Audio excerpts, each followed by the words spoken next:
If you don't want it, somebody else got to come in here and take it, okay? You got to want it. You want to be dominant. If you don't want it, somebody else is going to come in and take somebody's spot. Who will? Oh, yes, baby. Oh, yes, baby. This is hard. This is hard. Who's going to step up? Step up.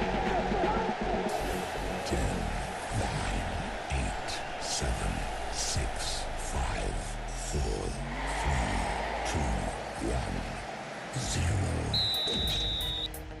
Welcome to the 2013 Coulee Region Sports Network Football Preview Show from Howie's on Lacrosse. Rated E for everyone. Presented by Coulee Bank. Bank with confidence. Jones Construction. Call Phil for your home improvement project. 608-386-8292. Builders Flooring. Flooring experts so you don't have to be. Culligan of Lacrosse. Better water, pure and simple. CRSN's 2013 Football Preview Show is also brought to you by Howie's on Lacrosse, your ultimate sports viewing venue. Radio 1 Broadcast School. Check them out online at radio1school.com. And Buffalo Wild Wings Bar and Grill in Onalaska. Wings, beer, sports. Now, hear from the comfortable upper terrace at Howie's on Lacrosse. Here's Rick Franke, Scotty Gran, Ryan Kastenschmidt, and Tianna Vanderhei.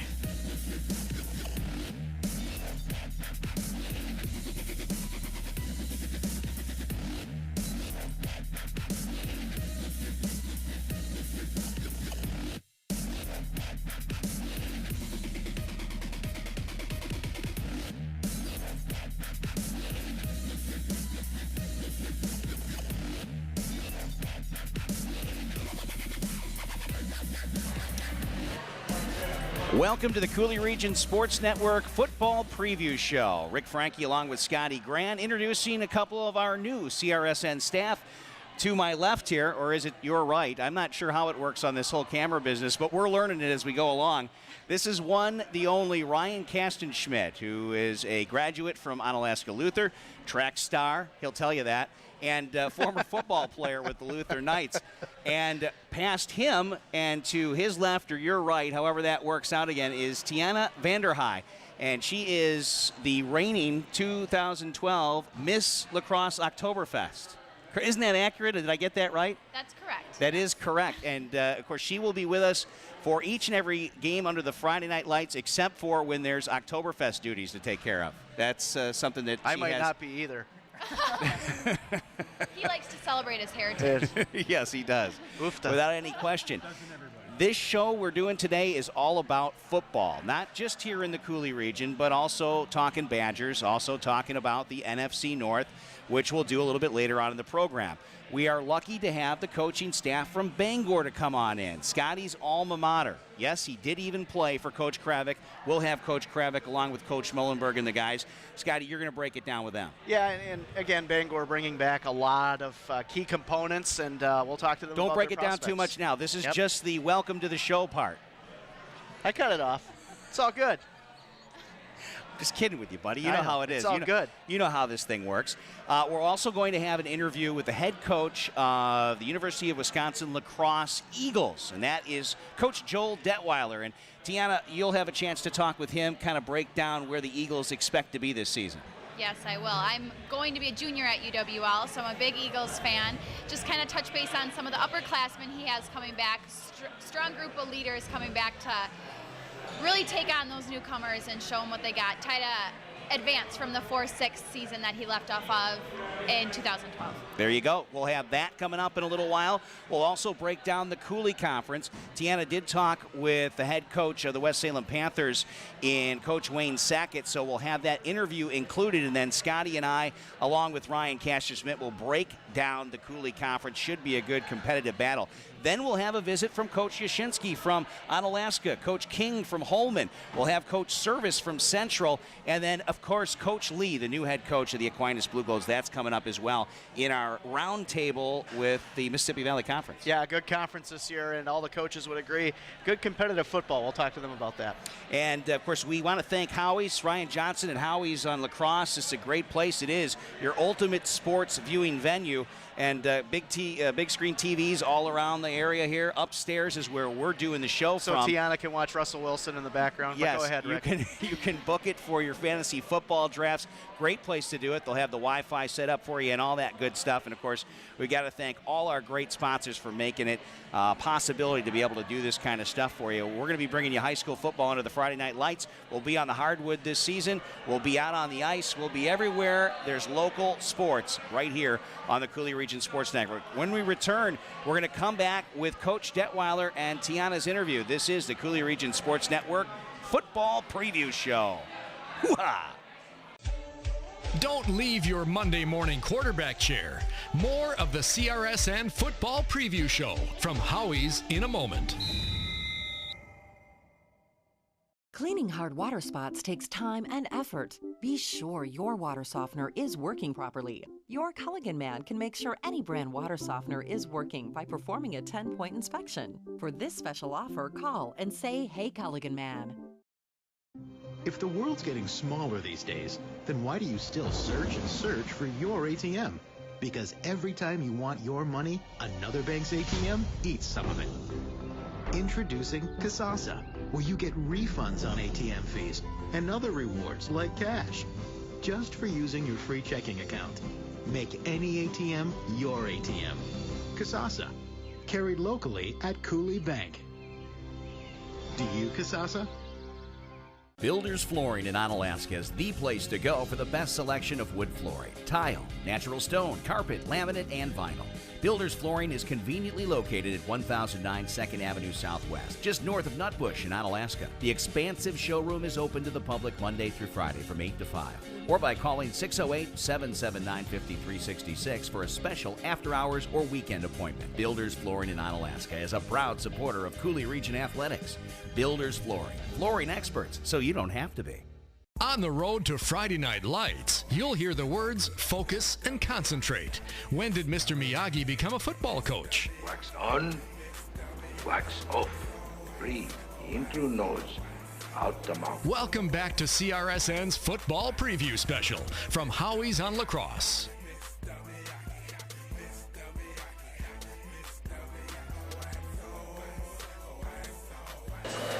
CRSN here at Howie's on Lacrosse Street for our football preview show. I am Tianna Vanderhei here with Coach Joel Detweiler of the UWL Eagles. Hi, Coach. How are you? Good. I'm great. How are you? Good. Now, with a returning class of strong upperclassmen, including Andy Sayers at quarterback and Jared Stan at running back, how do you feel about improving your 4-6 record from 2012? I'm very positive with it. You know, we had a conference-wide vote, and we had to pick who was going to finish where. And I got to a certain point when I thought about who we'd pick, and I thought, well, I'm not going to pick anybody else but us. So I picked us to be first. Whether or not that happens or not, excuse me, it's kind of up to us. And some people might think we're crazy, but at the same time, you know, I've got a lot of confidence in the guys that we have that have worked hard all summer, worked hard all off season, and we got a good chemistry. And it remains to be seen, but we're going to fight hard. And confidence is key at that. You have a good group of leaders, older guys that are really there to carry the team this year, and I know they want it. Just by being friends with a couple of them, I know how bad they want it. For sure. Now, the defense has a lot of talent this year, led by Nick Berg, and in the secondary with Max Nicholson. With all that talent, how do you expect the chaos to be with the defense this season?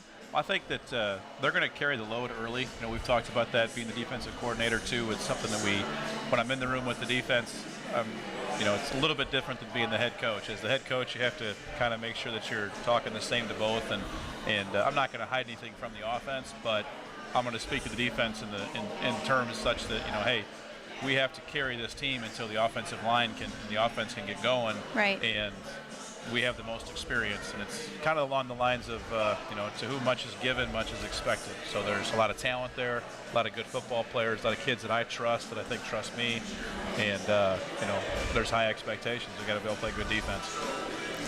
Now, what do you think about the group of wide receivers that you have with Jeff Hoffman and Tony Bilderback? There's a lot of speed and depth. How do you feel about that? Yeah. That's probably our skill positions are our most experienced at offense, which is really fun to be around. And all those guys have been, they're a mature group, they're focused, they've worked hard like we said before. But really, I mean, when you look at our team, the group that, on offense, the skill position guys are going to have to carry, I think, the enthusiasm aspect of things and the positive attitude. There's going to be rough spots where the young offensive line is going to have to learn, and in that process, the good players can't get frustrated. They can't get after the young guys, and they have to be mentors, leaders, whatever you want to call it. But they've got to be able to maintain that level of belief that we're going to be a good football team. How key is former Bangor standout Adam Wench in the tight end position? He's actually really key because he's moved from tight end to left tackle. Oh, so. Switching it up. Which isn't always a desirable thing for a guy who's a skill position player to move to the offensive line. But Adam is a prototype move for us. We bring a player in. He was 225 pounds, maybe 230 when he first came in. Played for Coach Mullenberg, and obviously they block pretty well there at Bangor. They know what they're doing. So he's very well trained, very disciplined. He blew up in size in the weight room to about 285 over 2 years. We can't recruit or find a better offensive lineman than what he could provide for us. So he's going to be a very talented guy. Use his athleticism. I watched him play basketball in high school, and he's a guy who has that athleticism with that size. That's a guy you have to have playing.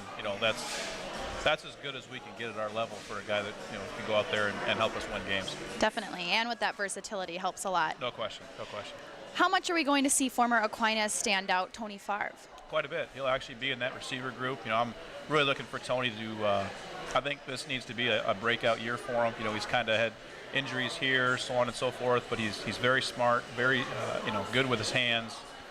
Has kind of a gamesmanship to him. He knows how to do it. He has to decide he wants to. It has to be important to him. And I think he showed that this summer, and he'll be a guy that will be. He's got 2 years of eligibility left to use. We want him obviously for those 2, and hopefully he can work with those guys that are going to be seniors in the skill group and really have some success. Awesome. Now I know you touched base on it right away, but overall for the conference, how do you see it this year, and who's the team to beat? I know you have confidence in the UWL sure. Eagles, and it's not going to be easy games for sure. Platteville's going to be a very good football team. Coach Emmendorfer down there hired me into coaching. He's kind of my mentor, and he's got some very good football players, and they're very confident. They have a lot of guys back. They're going to be very tough to beat. If I had to pick, I think that if we go down there and play well, we got a chance to beat them. But at the same time, it's not going to be. It isn't going to be a 45-10 game or anything. It's going to be, hopefully 15-14 or something like that. But. They're going to be very good. Whitewater will be strong just because they're traditionally strong. Yeah, they usually are pretty good. Yeah, and I think those are kind of your top 2 teams. Oshkosh, I know that they were successful last year. I'd be interested to, depends how they replace their All-American quarterback and how they do there. Those will be the top 3 that we'll be battling with. And everybody every week is going to be good. So it's not. I don't want to discredit anybody in our league. We're going to have to go play well against River Falls, against Eau Claire, Stevens Point, Stout. Nobody's going to forfeit anything in the league, and you can show up and get beat pretty fast if you're not ready to go. But I think the most talented team is Platteville by far. Whether or not they choose to act on that and do a good job with it is up to them too. So just got to take it one day at a time and focus little by little. No question. As a coaching staff, what area of the team are your coaches expecting big things out of this season? I think the defensive line is a group that I have high hopes for. They are the deepest group, the most talented group. They have the best chemistry. They've kind of led the chemistry charge, I think. And I have high hopes for them and expect a lot from them. And I think the receiver group is going to be a group that we expect a lot from as well, too. You mentioned Andy Sayers before. He's probably had up and down times in terms of his performance, but it hasn't necessarily been his fault. A lot of times the quarterback is looked at, and even my own mistake of being a defensive head coach, look at the quarterback and why aren't we better at that position? And he's been sacked 80 times in 2 years, So a lot of pressure rides on that, definitely. It's hard to throw the ball when you're on your back, So, but I guess I have high hopes. We've created a very good team chemistry, I guess, which seems kind of like a cheesy line and kind of a cliche, but we've worked real hard at, I think, getting to know each other better and in the last 8 months. And that's been, I feel as close to Andy, and I think that we're on the same page in terms of understanding of what I want and what he wants. And it's a good, whatever you want to call it, slow dance, maybe back and forth, where we're able to get along really well and understand each other. And it's good. You know, the coach-player relationship is as good as it's been in my 10 years of coaching, regardless of where I've been, and that's what I'm really excited about too. So that group is, you know, I expect a lot of the skill players in offense too, because, you know, like I said, the O-line is going to be the young group that has to mature. When they do, they're going to be really good, you know. But it's a matter of getting them that point and having, you know, you have to be able to believe the entire season. One bad thing happens, you can't fold. You've got to be able to stay the course and trust that the stuff's going to work. Keep them focused and build up that relationship from the bottom. Yep. Now, I know you said you're starting practice shortly in the next week or so, but are there any underclassmen we should watch out for? I think we've got you know, a young couple of DBs that are good players. That we have some good older safeties, but then we also have some young corners like you know, Gavin Markwart is from Ashwaubenon, and he had some playing time at the end of the year last year. Did a good job for us. Jake Perner from Black River Falls was a freshman eligibility transfer from Winona.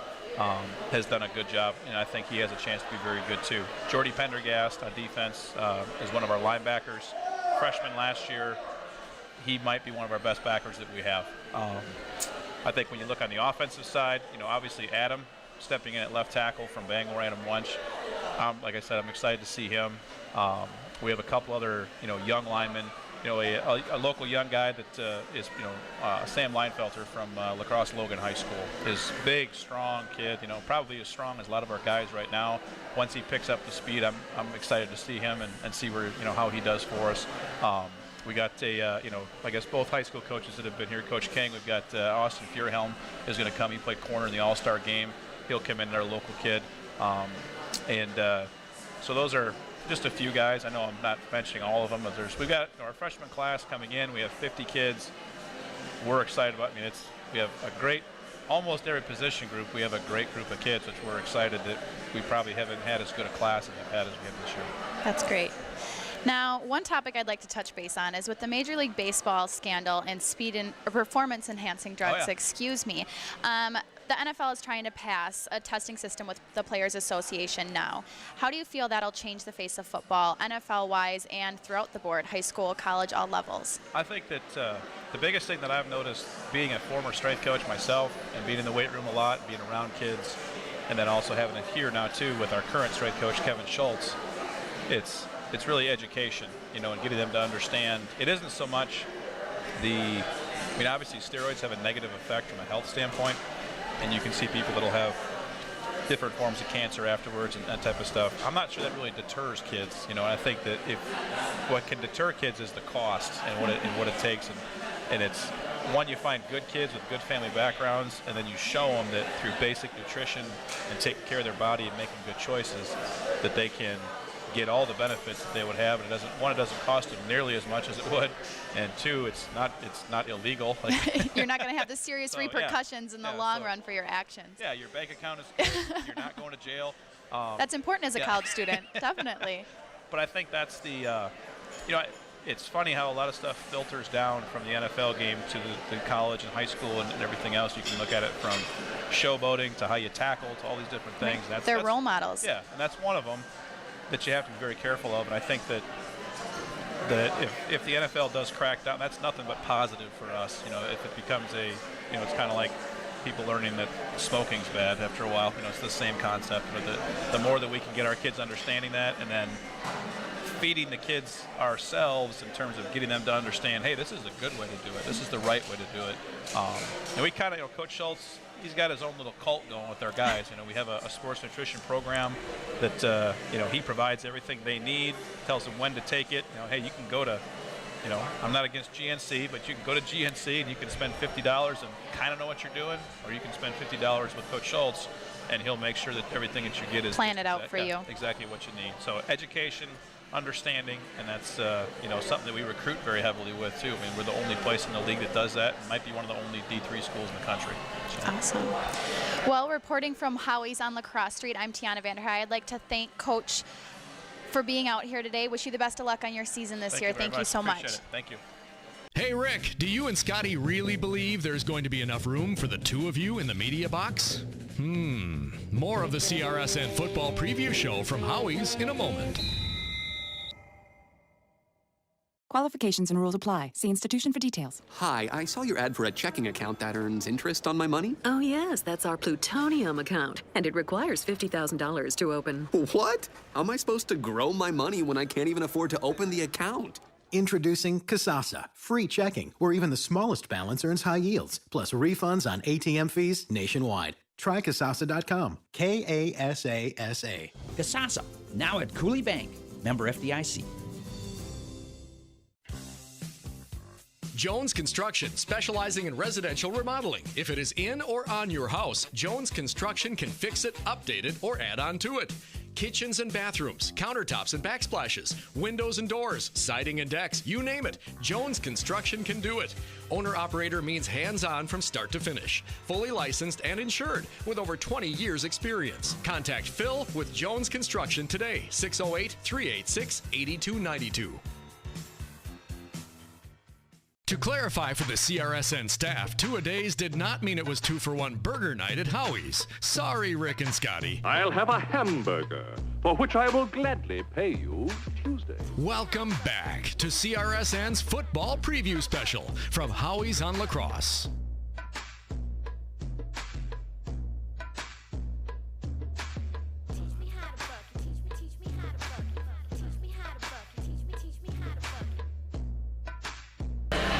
Welcome back to CRSN's Football Preview Special from Howie's on La Crosse. Scotty Gran here with my alma mater. It's the Bangor Cardinal contingent, the coaching staff of the Bangor Cardinals. Of course, Rick Mullenberg to my left, along with Josh Chaplin. On my right, my high school football coach, though he doesn't want to admit it, Kevin Krovic.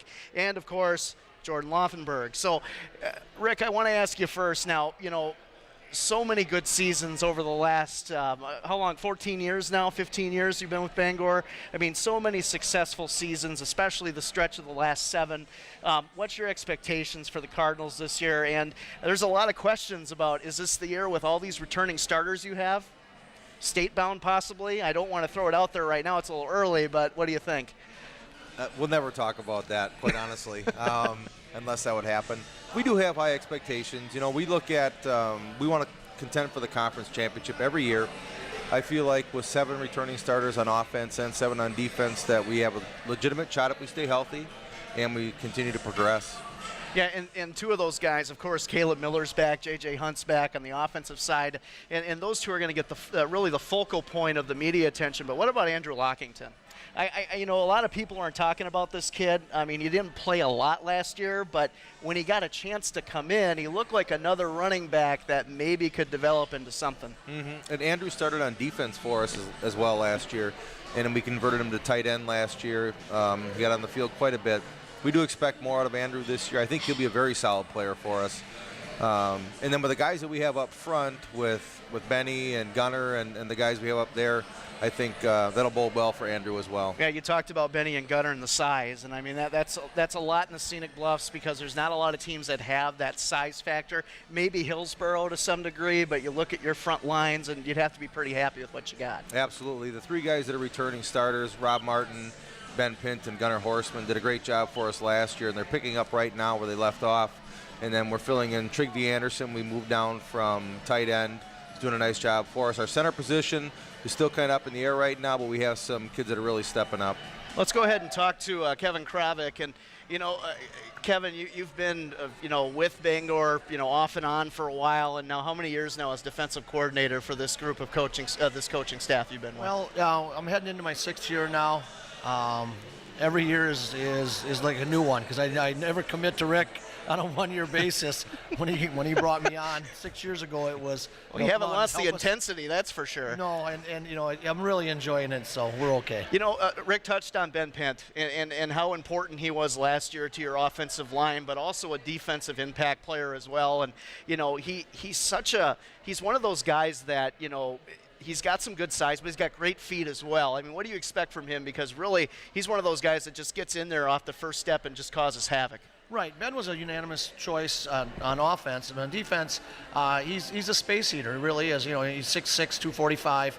And he plays low to the ground, and he just eats people up on the interior, and that's what we expect out of our interior when we play our 3-5 or our 4-4 defense. And then you got Rob Martin on the edge, and I got to watch practice the other day, and I can really see him standing out. He's a smart player. You were kind of getting after him a little bit a couple of times because you expect a lot from him. He was honorable mention Scenic Bluffs defense. What do you think? First team this year. What's your opinion on this kid? Oh, no doubt. Last year it was the first year that we'd moved him to a D end, and we put him on the boundary side, and we just let him go. He kind of pins his ears back, and I keep reminding him that he's kind of a Clay Matthews type of kid. High energy, motor runs. No hair. And he just goes. You won't let him grow hair, though, will you? I know you. I mean, I don't know if he can. You didn't like my hair. Well, I still don't. Oh, well, thanks. I lost a lot of that. I just thought I'd let you know. A lot of that started with you. That's good. All right, let's go ahead and talk to Jordan Laufenberg here real quick. Jordan, how long have you been with the coaching staff now? How many seasons is this for you? This will be going into my 7th year. Seventh year? Yep. Okay. And I guess what's your priority with the team? What do you focus in on the most? I focus mainly on the defensive backs and the tight ends. So we talked about Andrew Lockington, and Rick touched on it. He started back in the defensive backfield. You look for that leadership, but who's a couple of guys we should watch this year that maybe aren't getting the pub that Andrew gets back there? Well, right now we're trying to find the best people for those spots. We've got a couple of guys that are in the mix. It's really too early in the season to say that I can give you 2 names. That it's really too easy to say that. They're too early to say that these 2 are going to be back there for sure. I mean, they're going to have to work their way into it. They're going to be fighting for their position. And I think that's probably, I think you guys would agree on defense, the position you're looking at the most to kind of see what's going to come out. Because I look at the front 7, or maybe, I don't know, you're running a 4-4 or a 5-2, coach. Is that what you're doing? A 4-4. So I look at that front 8 and that front 7 per se, and I see a lot of depth there and a lot of talent. But then I look at the secondary, I see Andrew, but then kind of some question marks there. Is that kind of your guys' assessment right now, or what you're seeing?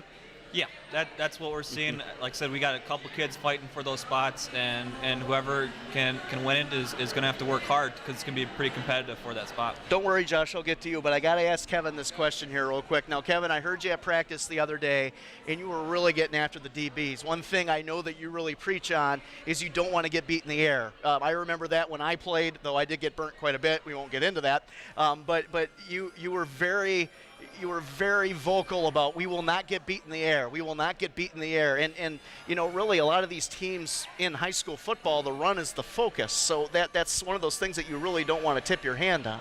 Right. One of the things that, and I've preached this, and you probably remember it too, is that I had nightmares about it. The quick strike type of scores. Those are the ones that deflate you. And if you can play solid run defense for 2 or 3 quarters, then just all of a sudden give up 1 long pass or 2 long passes, it really deflates your team. And so we stress that a lot in practice, that your corners got to be aware of their job responsibility, play their thirds, play their halves or their quarters, and don't get beat deep, because we can't give up the big score. Now, Josh, I don't want to leave you out, because I know you've been just kind of chilling and just hanging out over here thinking that you're just not going to talk at all. That ain't going to happen here on CRSN, okay? We like to get everybody involved. And I just want to get, I guess, your assessment, what you're seeing so far. First off, how many years have you been with this coaching staff now? This is my 10th year overall coaching with the district, my 8th year coaching at the varsity level. And focusing in on?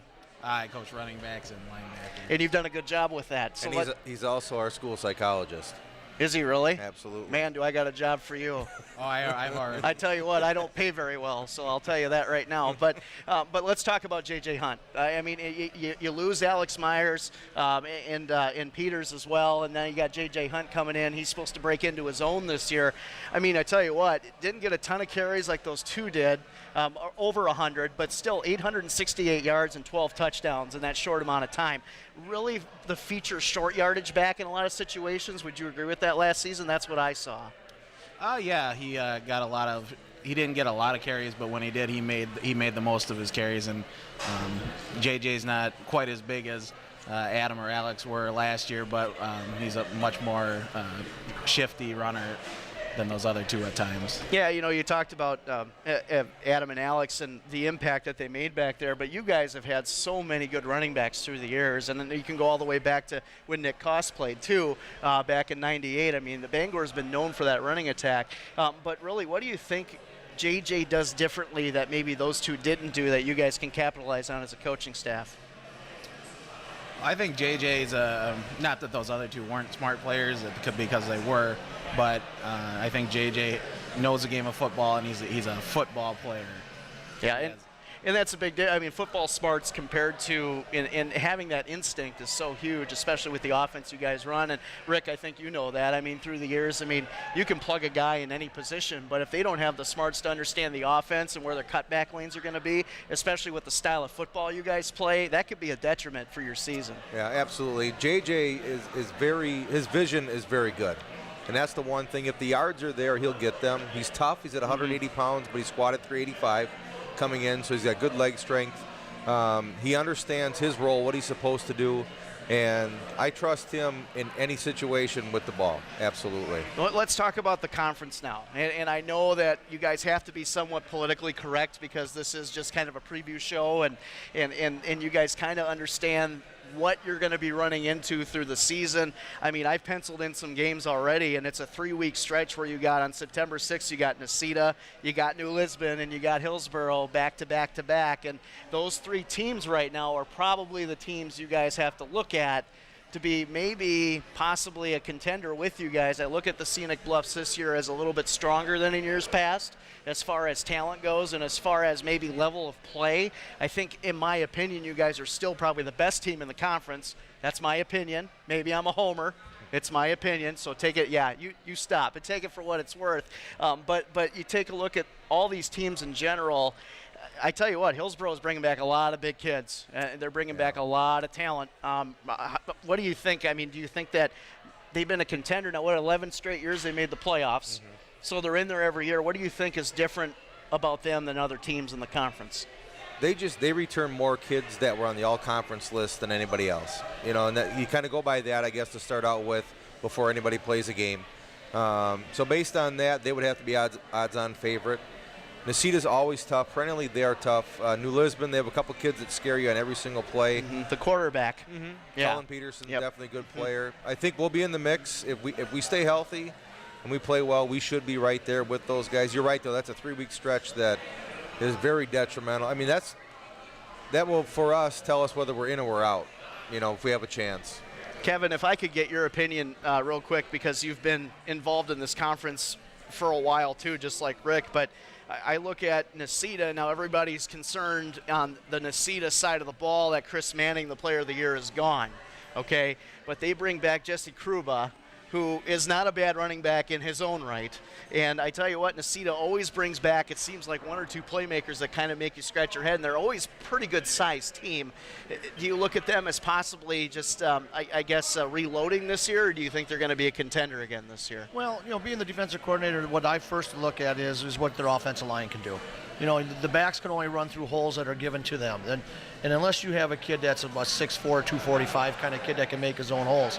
You know, and so when you know, Chris Manning being gone, yeah, that's a home run threat, but their offensive line is back. They have quite a few kids back, and they're going to be more of a grinded out kind of team. They're always so big, though. And, I don't know what it is in the water down there, but they're always such a big team. Right, and you know, and they play that wing T type of offense where, you know, they're not trying to fool anybody. They're just going to grind it out on you. And so, you know, they're going to take your heart out this year instead of just kind of get the quick strike.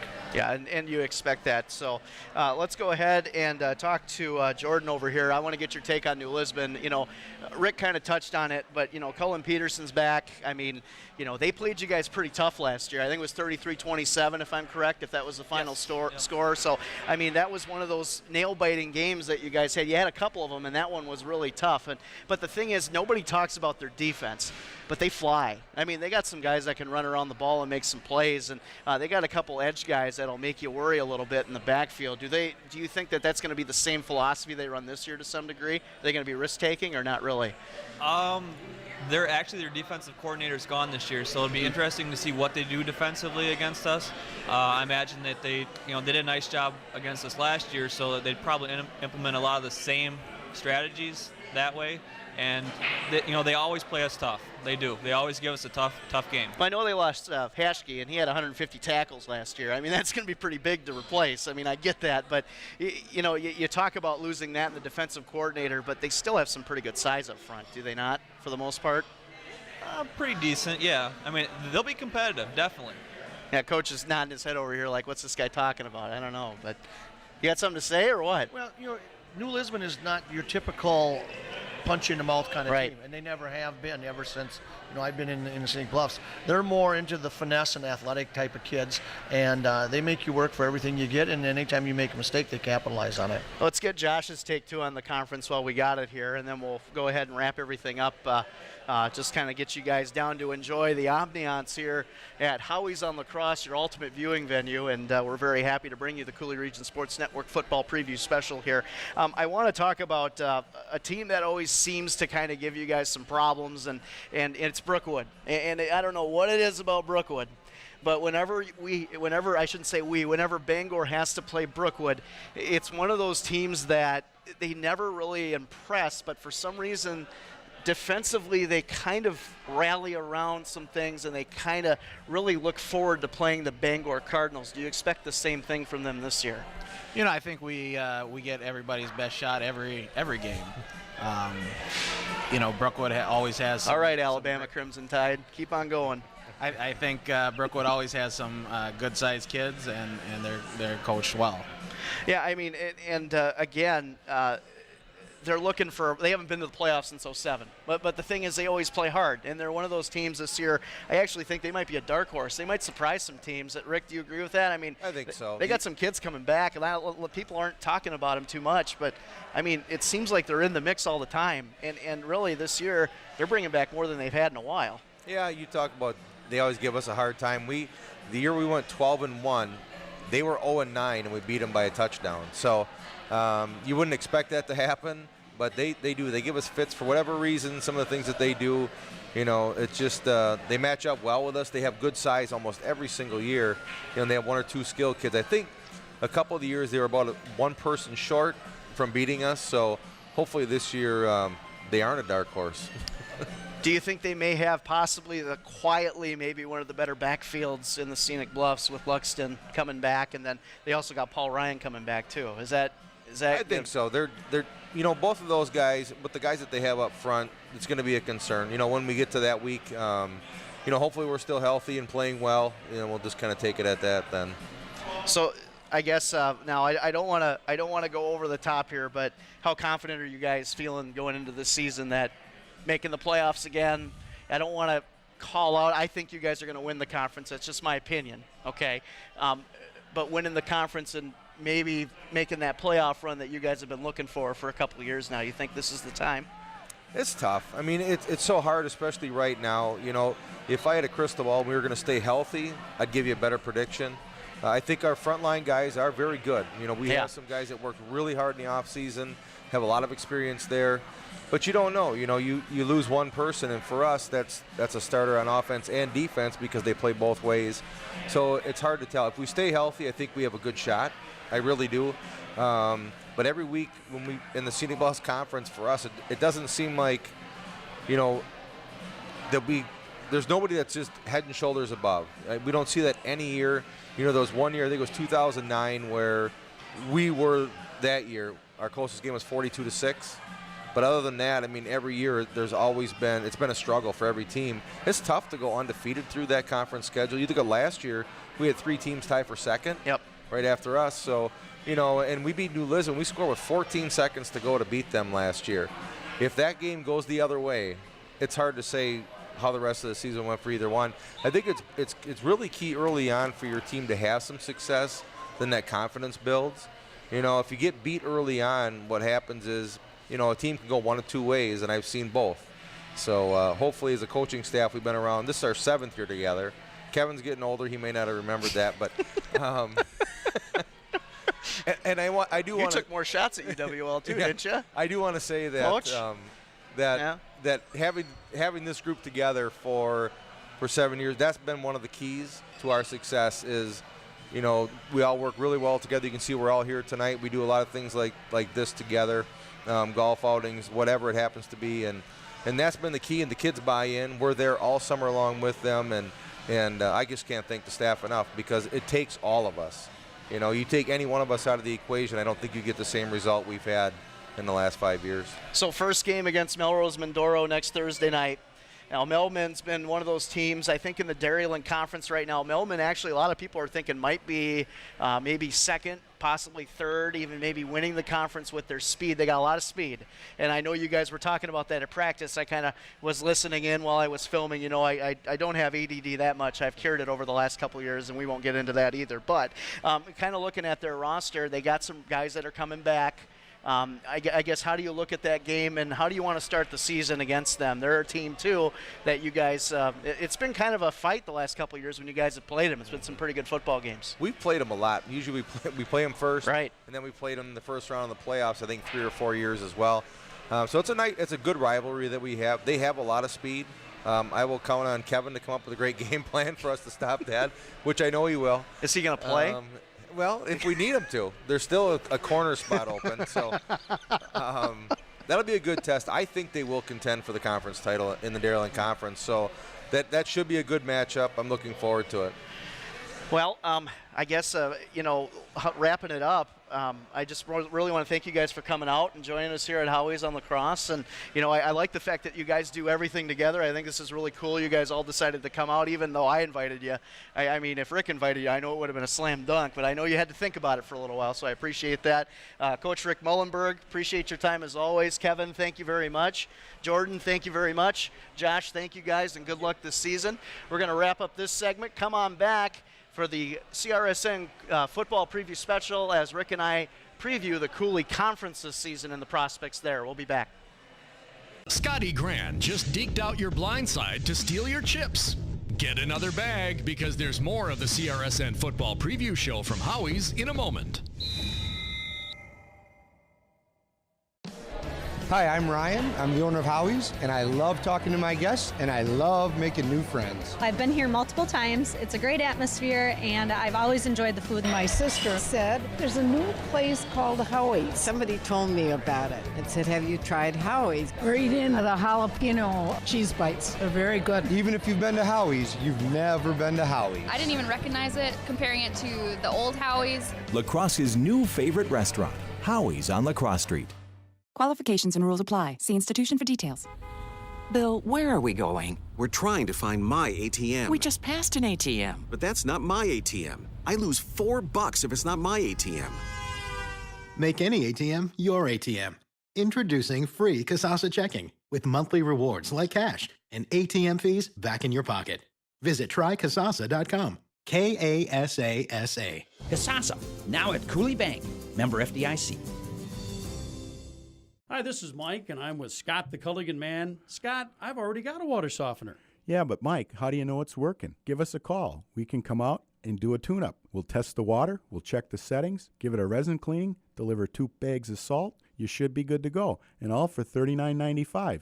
Doesn't matter what make or model you've got, we can give it a tune-up. Culligan will tune up any brand of water softener for just $39.95. Call or visit CulliganLacrosse.com. Better water, pure and simple, limited time offer. When getting ready for his interview with the Bangor coaching staff, Scotty decided to watch Little Giants to prep. Great! Now we can run the annexation of Puerto Rico. Scotty, there is no such play as the annexation of Puerto Rico. Just thought I'd tell you. Welcome back to CRSN's football preview special from Howie's on Lacrosse.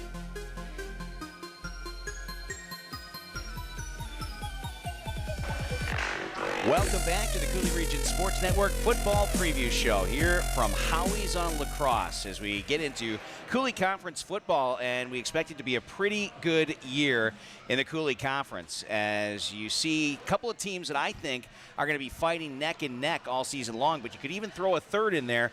I'm talking about West Salem, I'm talking about Gale Electric Trempealeau, and I'm talking about Black River Falls, the defending champs, the undefeated champs who went to state and took the whole tamale. Yeah, I agree, Rick. And you look at those teams, and you talked about the upper echelon of the Coulee Conference, and you have to look at that. Now, Black River Falls, obviously Jordan Millis is gone. That's a big question mark there, but there's another Millis, and he's pretty good too. I believe Ryan Millis. Ryan Millis is the name. And that's another guy to look out for. Ethan Young, obviously one of the best quarterbacks in the state. I mean, he's going to be lighting it up probably again, I would say. Don't know why he's not a nominee for the Dave Craig Award, but not going to get into that right now. I think it was a typo on WIS Prep Sports. Yeah. I'm sure that they mean to have him in there, but they just didn't put him in there. Right, but then, Rick, you talked about Gay Electric Trepolo, and they're going back to that wishbone offense. And I tell you what, it's interesting to see what could happen with those guys this year. I like the Red Hawks, especially doing that change back to the triple option. It's an offense that was run by Stephen Hagan for years, switched to a spread last year because he had a talented strong-armed quarterback in Sokowiak, and now he's got that strong-armed quarterback to throw on top of the triple option. He's got Eric Van Vliet, who's one of the top rushers in all of the state, and coming back with that, plus a couple of other young speedsters, they're going to be able to run the football well, misdirection, you never know where it's coming from, and then when they want to go to the air, they've got that strong-arm quarterback. So I think offensively, they're going to put up a lot of points, win a lot of football games. The question really lies down on, is their defense good enough when it comes down to play in Black River Falls? Right. And, speaking from experience, GET is tough. And they got some big guys over there. And if they can pound the football, and if they got the strong-arm quarterback, they're going to be pretty tough to beat. With Black River Falls not having Millis, that's a big piece of the puzzle that they're missing. And Ryan Kastenschmidt can speak from experience. Why? Because he was a halfback for the Luther Knights. I was. And ran for over 300 yards, as he told me earlier. I wanted to make sure I knew. No, I knew that you were a running back last year and a track star. We know. You got to compete for state this year. So, yeah, this is a real athlete. Yes, I'm twice his size, but it doesn't matter. It doesn't matter how big you are. It just matters how fast you are when you have the football in your hands, right? That's true. You get that edge. Away from the people. Yeah, no question. Rick, and you touched on West Salem. And the one thing about West Salem that I like is they've got skill positions coming back, key skill positions. One, Garrett Johnson. I think in this upcoming senior season, I know that Tianna got a chance to talk to Wayne Sackett, which we'll get to here after this. But he's really high on Garrett, and he should be. He put up some decent numbers, over 1,000 yards passing, 7 touchdowns, 6 picks. And then, of course, you look at what he's got coming back at the receivers standpoint, and they're going to be a good team this year. They're going to be good. I think you can always count on Wayne Sackett's teams in West Salem being competitive. Are they as good a West Salem team as we've seen? Probably not. In the last 5 years? I don't think so. I think their strength is in the quarterback, but we'll have to wait and see how they perform defensively. If they can really clamp down on a team. We went up to Rice Lake for the playoff game last year, and obviously that was not the team that they wanted to be that day. Right. And obviously it was a crushing up there in Rice Lake. And so I think Wayne's going to get these guys working hard. In fact, let's hear from Wayne Sackett. Tianna Vanderhei had a chance to talk with Wayne, and here's that interview.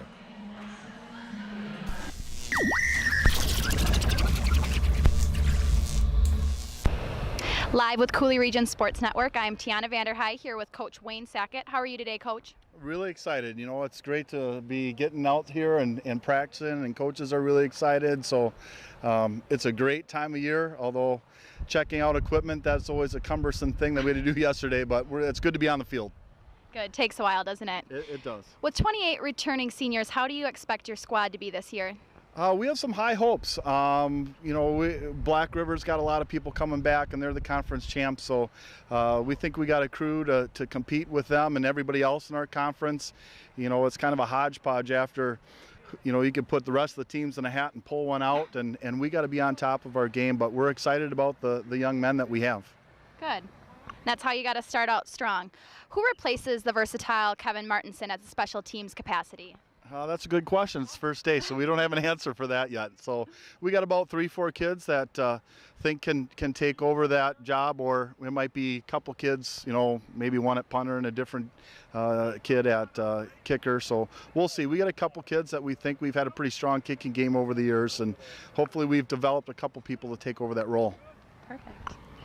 Do you expect the passing game to be a threat with Garrett Johnson returning alongside Julian Grosskopf and Trent Kastenschmidt? We really do. We have high hopes for Garrett. He's got a lot of experience. He's spent a lot of time going to different camps and working in the weight room, and we're hoping for a breakout year for him. What's the running back situation for your team? Are you going to have one feature or rotation of players? Well, that's the question right there. That's a great question. We're going to try a couple different people out at that position over the next couple of weeks here. Inter squads on Saturday, and then next week at our scrimmage on Friday with La Crosse Central and Mauston, and Mondovi's coming down this year. So, we have about 3, 4, 5 athletes that we think can do that, and we're just going to see which one rises to the top. What players do you see definitely taking a bigger defensive leadership role with key players like Jacob Ungerer moving on? Jacob was a great player for us, and more importantly, a great leader. And so, we're hoping Colin Schrader steps into that role, becomes more vocal. We got a number of seniors returning. Chris Gunther also at a linebacker spot. We got our whole defensive line back. So we're really excited about the group that we have. So we're looking forward, and that's part of what this whole deal this first couple of weeks is all about, is who's going to step forward and kind of take charge of the team. And we do a leadership training in the spring. We do that in April and May, and I run a class before school even starts. So we had about 26 kids come in every morning from 6:30 to 7:30 for some leadership training. So we'll see who steps up and becomes more of a vocal leader this year. But hopefully Colin will be that person on defense. Awesome. Tianna, did you want to ask that question again? Sure. Name? You can if you want to. It's up to you. Ungerer. Okay. What players do you see defensively taking a bigger leadership role with key players like Jacob Ungerer gone? Well, Jacob was a big loss for us. He was a really important piece of both offensively and defensively, but just the leader that he was and meant to all these guys. So we're hopeful that Colin Schrader will step up and fill in that role, but we have a number of guys that could potentially do that, and that's what this time of year is all about. We run a class in the spring, April and May, and kids come in before school from 6:30 to 7:30 and work on being a leader. I think you can learn to be a more vocal leader, and so we'll see who kind of comes to the forefront in that aspect, but hopefully it's Colin Schrader. Okay. How do you see the Coulee Conference this year with so much competition last year? Do you think it might be the best conference in the area? Well, I don't know if I go that far. There's a lot of quality teams in the area that play some great football. Central's loaded again. La Crosse Central, they should be good. Holman should be really good again. Logan's always really good. So, there's a number of teams that are good in the Mississippi Valley Conference too. And so to say our conference is head and shoulders above that or the Scenic Bluffs or any other, I don't know if I would go that far.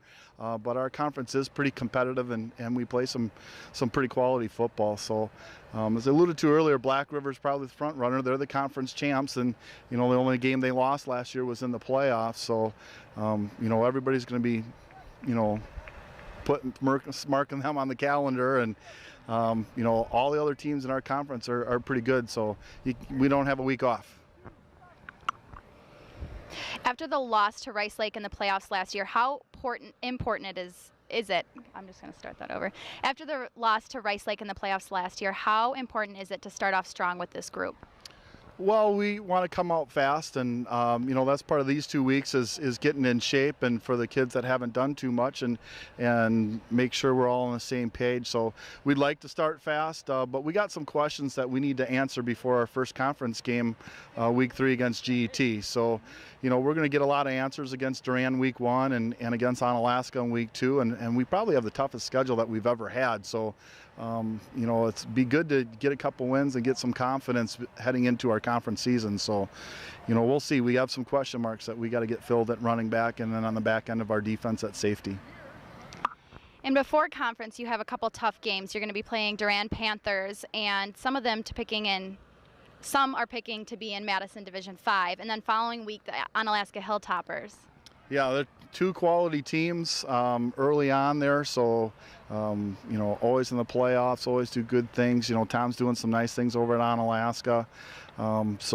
Duran's got a great program. They've been solid for a number of years, so that's a great test for us to open with. And then later on, our other non-conference game is against Holman later this year. So we've got probably the toughest schedule we've ever had.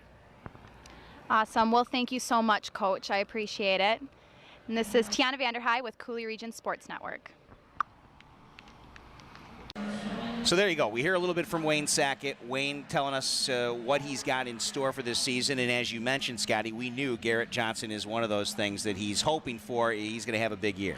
Yeah, Julian Grosskopf, obviously Kastenschmidt at wide receiver. I mean, it's going to be a lethal attack. I think that there's going to be a lot of teams that, you talk about in high school football, running is a centerpiece, not with the West Salem Panthers. And I think that might win them some games because not a lot of teams are as deep in the secondary as they are in the front seven. That could be to their advantage this season. The Arcadia Raiders, no more Paul Mines, but when you look at the fact that they're now not so one-dimensional, knowing Paul Mines is going to get the ball, and even when people knew, Paul Mines was still running through a lot of them. Could not stop him. He was a horse. Yeah.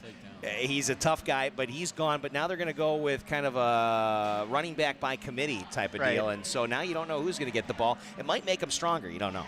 Well, Pronchiski will probably get the bulk of the carries. That would be my guess. You would think. I mean, he's a good athlete. He's one of those scat back type guys. He can catch the ball out of the backfield. One thing that I really like about the Raiders is Abe Ferguson. I watched him last year when we went to Arcadia, and I was really impressed with number 80. I think he's got good hands. He runs good routes. He's a smart player, and I really think that he could be a guy this year with Koval at quarterback to really help them maybe get a couple of wins that nobody would expect. I got them finishing 4th in this conference, Rick. I think a lot of teams are kind of talking about the Paul Mines issue and what they're going to come back with, but they still got some good athletes, the Raiders do. I'm in the same ballpark with you right now. I've got, and I know I'm the only one that has GET number 1, Black River Falls number 2, West Salem number 3, Arcadia number 4. Westby down in terms of experience, but they'll start getting back up there again. Westby always the Norseman of proud football tradition. Now let's talk about Luther. I have them at 6. You can tell from experience, as we talked about, how the Luther Knights are going to perform this season. What are your thoughts on them? Well, they lost a lot of athletes from last year. Including this guy right here. Including myself. We lost a lot of athletes from last year, which is why we went to a read option offense where we would utilize that. And we have defensively, we had a lot of guys coming off the edge, putting pressure on the quarterback, and we lost a lot of that. But what we do have this year is a lot of big boys. Big guys on the offensive line, big guys on the defensive line. You got Coach Hagedorn is coming into his 4th year. We got him his first win finally last year. And we're building on the program. We went winless 2 years in a row, and then last year we finally got some wins in the Coulee Conference, and so now we can build on that. And our program is on the upswing now. There's going to be years where we're going to be competing, and it's going to be fun to watch. Well, I got to believe with the talented basketball team they put on the court last year, some of those guys are putting the pads on as well. Yeah, we got a lot of those guys are playing. Some of the guys that we lost were the athletes on that basketball team, but some of the guys that are going to be receiver this year and our quarterback this year, Aaron Shopper. Will be playing. He was on the basketball team. You got Marshall Walters. He was a receiver. He's going to be his main target this year. So it'll be fun to watch to see what they can do this year. And Viroqua, it's not looking like they're going to be competing for the top half of the Coulee Conference, but I think they're starting to build back up. Yeah. And I guess you could say the running game is there. So if they can control the game on the ground and play good enough defense, they could shock an opponent or two. You never know. Yeah, the one thing about Viroqua is they're starting to get the numbers back. We talked about that with the MVC coaches, and it's going to be one of those things that you really look at and say, that's a plus for them. But like you said, Rick, they may shock some people. I don't think they win a game. And it's not because of the talent. It's just because of the numbers on the field and what other teams bring to the table when they play them. I got Black River Falls going first in the conference. Of course, they lost to Somerset last year, almost making it to state. Look at Scotty's predictions. I do. I got them written down. Copyrighted, That's right. And go ahead. Write them down. Somebody learned how to use the word on his computer. Black River Falls, GET. I got them 1A. I have them second, but they're going to be good. West Salem, Arcadia, Westby, Lutheran, Viroqua is what I got. All right, there you go. That's a look at the Coulee Conference. Coming up next, it's a round table. Yes, coaches from the MVC joining us. We'll break it all down for you. That's coming up next here from Howie's on La Crosse. It is the Coulee Region Sports Network preview show. Is it hard to tell which CRSN team member are more meant for the radio than the camera? More of the CRSN football preview show from Howie's in a moment. Qualifications and rules apply. See institution for details. I just changed banks. Have you ever considered switching? No, I don't need to switch. I just got them to lower my monthly service fee to $8. Service fee? My bank doesn't charge service fees.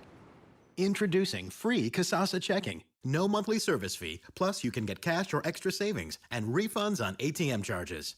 Try Kasasa.com. K-A-S-A-S-A. Kasasa, now at Coulee Bank.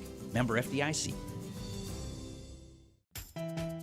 Ever think that you could do what these guys are doing right now on CRSN? Ever dreamed about having a career in sports broadcasting?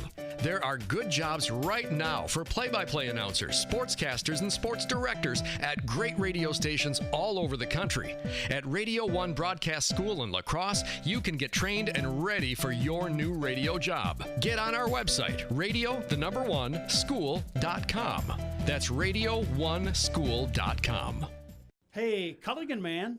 Oh, that's me. You know you need soft water and you don't know where to start? Well, give us a call. We've got a $10 a month, 6-month home trial. We'll come out, test the water, and check the plumbing to see what you need and give you a price. Don't get stuck with something from the big box that no one will service or help you with. Better water, pure and simple. Let Culligan prove it. Rent for just $10 a month for a 6-month home trial. Call or visit CulliganLacrosse.com. Limited time offer. Ryan Kastenschmidt has decided to pursue a career in broadcasting. He decided to train with Rick and Scotty. Passes it to the man, shoots it, and boom goes the dynamite. We can't wait to see who will really teach him in the future. Welcome back to CRSN's football preview special from Howie's on La Crosse.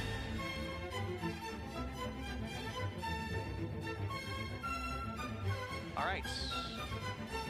Welcome back to the Coulee Region Sports Network football preview show from Howie's on La Crosse Street. Rick Franke, Scotty, Gran, and the brave coaches of the Mississippi Valley Conference that have decided to join us. We'll also hear from an interview with Casey Noble from Logan, where Tianna Vanderhei went out and we took a look at the camp and talked with Casey. He's in practice right now. I was going to say, aren't they? They're doing 2-a-days out in Logan now. I think they are. But let's get to first off talking a little bit about how things finished up last season. I mean, it was a thrilling season in the Mississippi Valley Conference.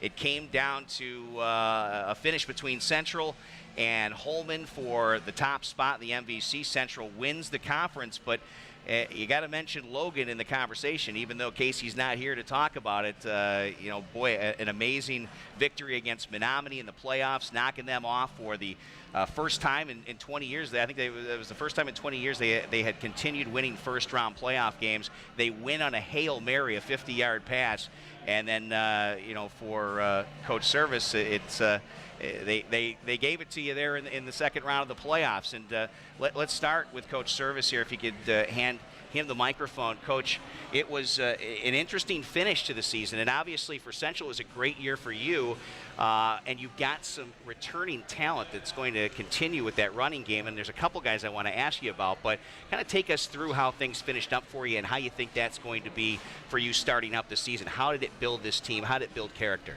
Well, we a couple years ago when it first started, we had a lot of sophomores that we played, and it was one of the things that we knew long term it was going to help us.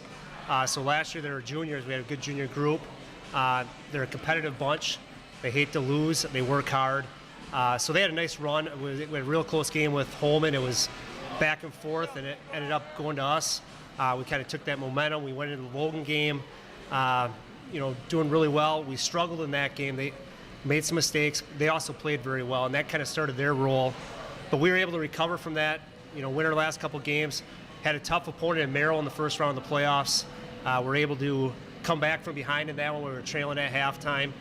We have Merrill again this year. They have a lot of guys back, so that's going to be a good ball game for us again this year. And then we played Logan that second time, and they're on a roll at that point, like you already mentioned. I mean, it was kind of momentum just kind of going. We didn't get a good start in that game, and they just kind of kept rolling throughout that game. So we had a great year overall. Obviously, 8-2 is a good record. We're the conference champions, like you said earlier. Hopefully, we can build on that success again this year. And I guess it's kind of been sort of changing hands each year at the MVC on who's on top. Who's it going to go to this year? Is Coach King? Are you thinking maybe? We don't know. We're going to have to wait and see how it all plays out. Coach Lee, Aquinas may be the team. Could be Coach Yashensky. You just don't know. But obviously, you guys are one of the front runners, figured to be there again. I understand, though, a couple of injuries. Obviously, everyone knows about Ben Faga's injury. Tell us the status there, and then let's talk about the talent you have coming back. Well, just before that, too, the conference, I think, is very good. I mean, I said that going into the playoffs. We had 6 teams make the playoffs last year. 4 of us had a win in the first round. That tells you the strength of the conference. So I anticipate that to be the case again this year. About injuries with us, yeah, we've had several already. Ben Faga had an elbow injury in baseball this summer. He's going to have Tommy John surgery later this week. So he's going to miss virtually all of his senior year. He's a 3-sport athlete. I hate to see it happen. It's something that happens. It's part of the games, too. We also had another senior, Cole Woods, tore his ACL in track, so he's another guy that's out for the year. And then this week, we actually, on Saturday, we had practice, and we had an injury with Hayden Halverson, our quarterback. He's got a lower leg injury. We don't know the severity of it yet. He actually sees a specialist later this week, so we'll have to move forward from that. We've got a lot of returning guys that have to step up, though. Mitchell Johnson is one of the guys that we're going to really rely on both sides of the ball. Ben Thornton, who was first team all-conference as a running back last year, is another guy we need to get the ball to. Defensively, we have Jalen Mathis coming back at linebacker. Clay Gale was a second-team all-conference safety for us last year. We're actually going to play him a little bit at linebacker this year as well. He might still slide back in the secondary once in a while. So we've got a lot of core guys that we can build on. We need a lot of those guys to step up, though, and take up some of that leadership role and pick up for some of those guys that might be out a little bit. There's another name that you didn't mention there, and I just wanted to get clarification. Is it Lamont Murphy? He came from Monona Grove. Is he's eligible to play this year? Yes, Lamont Murphy is going to play for us as well, and he's going to be one of the backs that we're going to look to. Obviously I haven't seen him in a game yet. Stashing him on the bench, Coach, or what are you doing? Well, yeah, I wish. He's going to certainly contribute to our team this year. But again, I haven't seen him in a real game yet, so he looks good on 7-on-7. He's got the quickness. I'm just excited to kind of see him play once. Tony, your defense was really good last year. I don't think there's any question. I think every coach at this table would agree with that. There's so much talent. And you talked about losing Woods, but you got so much depth in the secondary. I think that, I hate to say it, even though he's out, I think you got some guys that could come right in and play. Do you agree with that? I think that's one of your strong points. I think our secondary is one of the strengths, and we should be able to do some things with those guys. Also, I'm proud of I think our defensive line is getting better every year, too, since I've been there. We got Josh Fitzgerald on the defensive line, who didn't get any all-conference recognition, but he's getting better. He looks really improved this year, even more so. We've got a couple other bigger guys up front for us on the defensive side of the ball. So I'm excited about that group as well. We also do have a couple linebackers returning as well, which is good going into the season, knowing that you're going to have 7 or 8 guys left on that defensive side of the ball. How good is Alex Hayden? I mean, he seems like he's one of those guys that can do a lot of things for your team. I think Alex Hayden is underrated as an athlete. He's also a very good basketball player, but he's a key to our team. I mean, we actually have a toughest Raider competition where we have 10 separate different events. Some are strength, some are speed. He's actually the guy that won it in our whole program. If there was food, I would win. I'm just throwing it out there. I don't know. He can eat pretty well, too. Can he? Yes. Yeah. You haven't seen this guy sit down to a buffet table.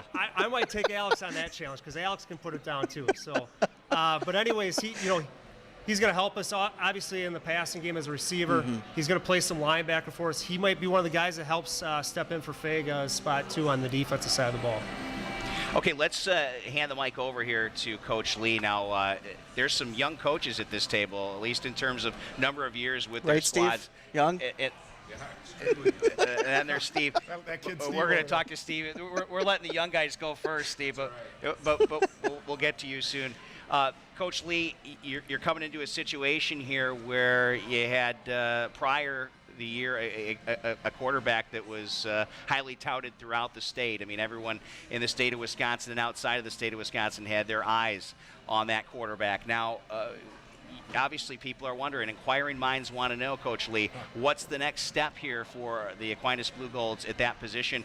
And then how do you see things fitting in with that new quarterback, the receiving core that you have in place here? There's going to be a lot of new names that people maybe don't know about. Michael Conway actually was out of practice the last couple of days for us. He's redshirting with the Gophers. I was hoping that the WI granted him a fifth year of high school football. That yeah, would be nice. yeah, right. But he was really something. And I've always said if I had Mike Conway, I'd throw the ball 38 times a game. We won't have Mike Conway. I haven't seen anybody. He's as special of a guy as I've been around since I've been coaching. So we probably are going to rely on a sophomore and Tyler Young. We got Nate Bartley. He's a senior who had a head injury issue last year and has kind of overcome that. So those guys are kind of going back and forth in camp. But they're going to have to be game managers. The big thing we need from them is figure out how to throw the ball to the guy in the right color jersey. And if they can Is the name Wetstein on the back of that? Is it a Wetstein wow? Maybe a Wetstein wow. He would be one of the guys that we certainly want to get the ball to in space. So, yeah, we'll certainly have to run the ball more than we had in the last couple of seasons with Michael at the helm. What is Coach Lee's philosophy? What kind of offense are you coming in with? What are your thoughts on the defense? Talk about the coaching staff a little bit and where you guys, what direction you're heading. Yeah, philosophy-wise, this might sound kind of silly, but every time I drop, I got a daughter and 4 sons. When I drop them off at practice or at any games, I tell them 2 things: have fun and play fast. And that's kind of what we want to do. We want to have fun and play fast, which might sound simplistic, but it can kind of go a long way, I think, in high school football and maybe any sport that you're participating in. Offensively, what I think we need to do is probably what all these guys try and do: get your best players the ball in a position where they can make plays. That means we've got some guys that we think we've got some speed. Put them on the edge, put them out in space. Whether it's little dump-off swing passes, we've got a couple guys that we think can thump the ball in there. We really like our offensive line. We've got, for us, kind of big kids, 230-ish pound kids that are mobile and athletic. So we want to take advantage of that. And again, I don't have a system where I say we are going to do this every single year, run power I, because a lot of times we'd be running power I and we'd be punting all game long. So yeah, I was watching scrimmage. On Saturday I came out to watch. It looked like the line was playing pretty well together this early, and that's got to be something you're happy about. We're pretty happy with them. Yes. So let's talk defense now. Okay. On the defensive side of the ball, tell us a little bit about personnel that you feel are the guys that you're kind of working as the captains and trying to get the rest of the guys around them. Defensively, we graduated a real nice crew of linebackers. And in addition to that, we had an injury with a guy that we were counting on, in Eldred Jones.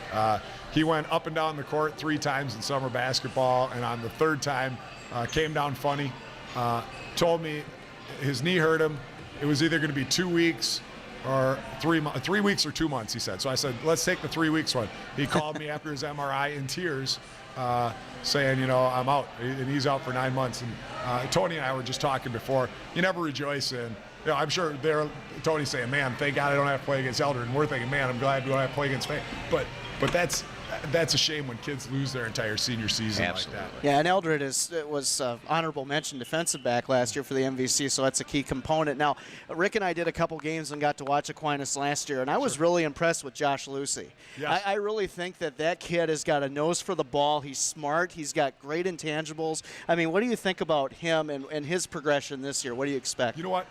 If you looked at him, he looks like just a big dumpy kid. I mean, little dumpy kid. He doesn't look like anything special, but that sucker can find the ball, and he plays like his hair's on fire. He's actually a kid that we've moved from defensive line because of kind of need, standing him up. He's going to play some probably weak side linebacker for us.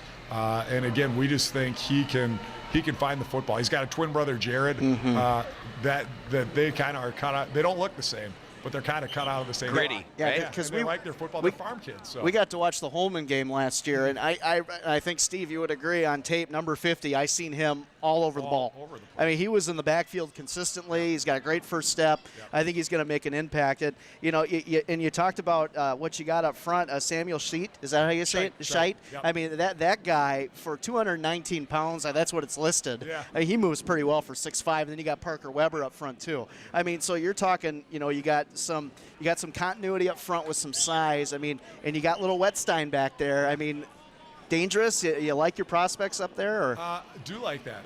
Like what we got defensive line-wise. They've done a nice job. I think our staff has really done a good job coaching them up, and they're really playing hard.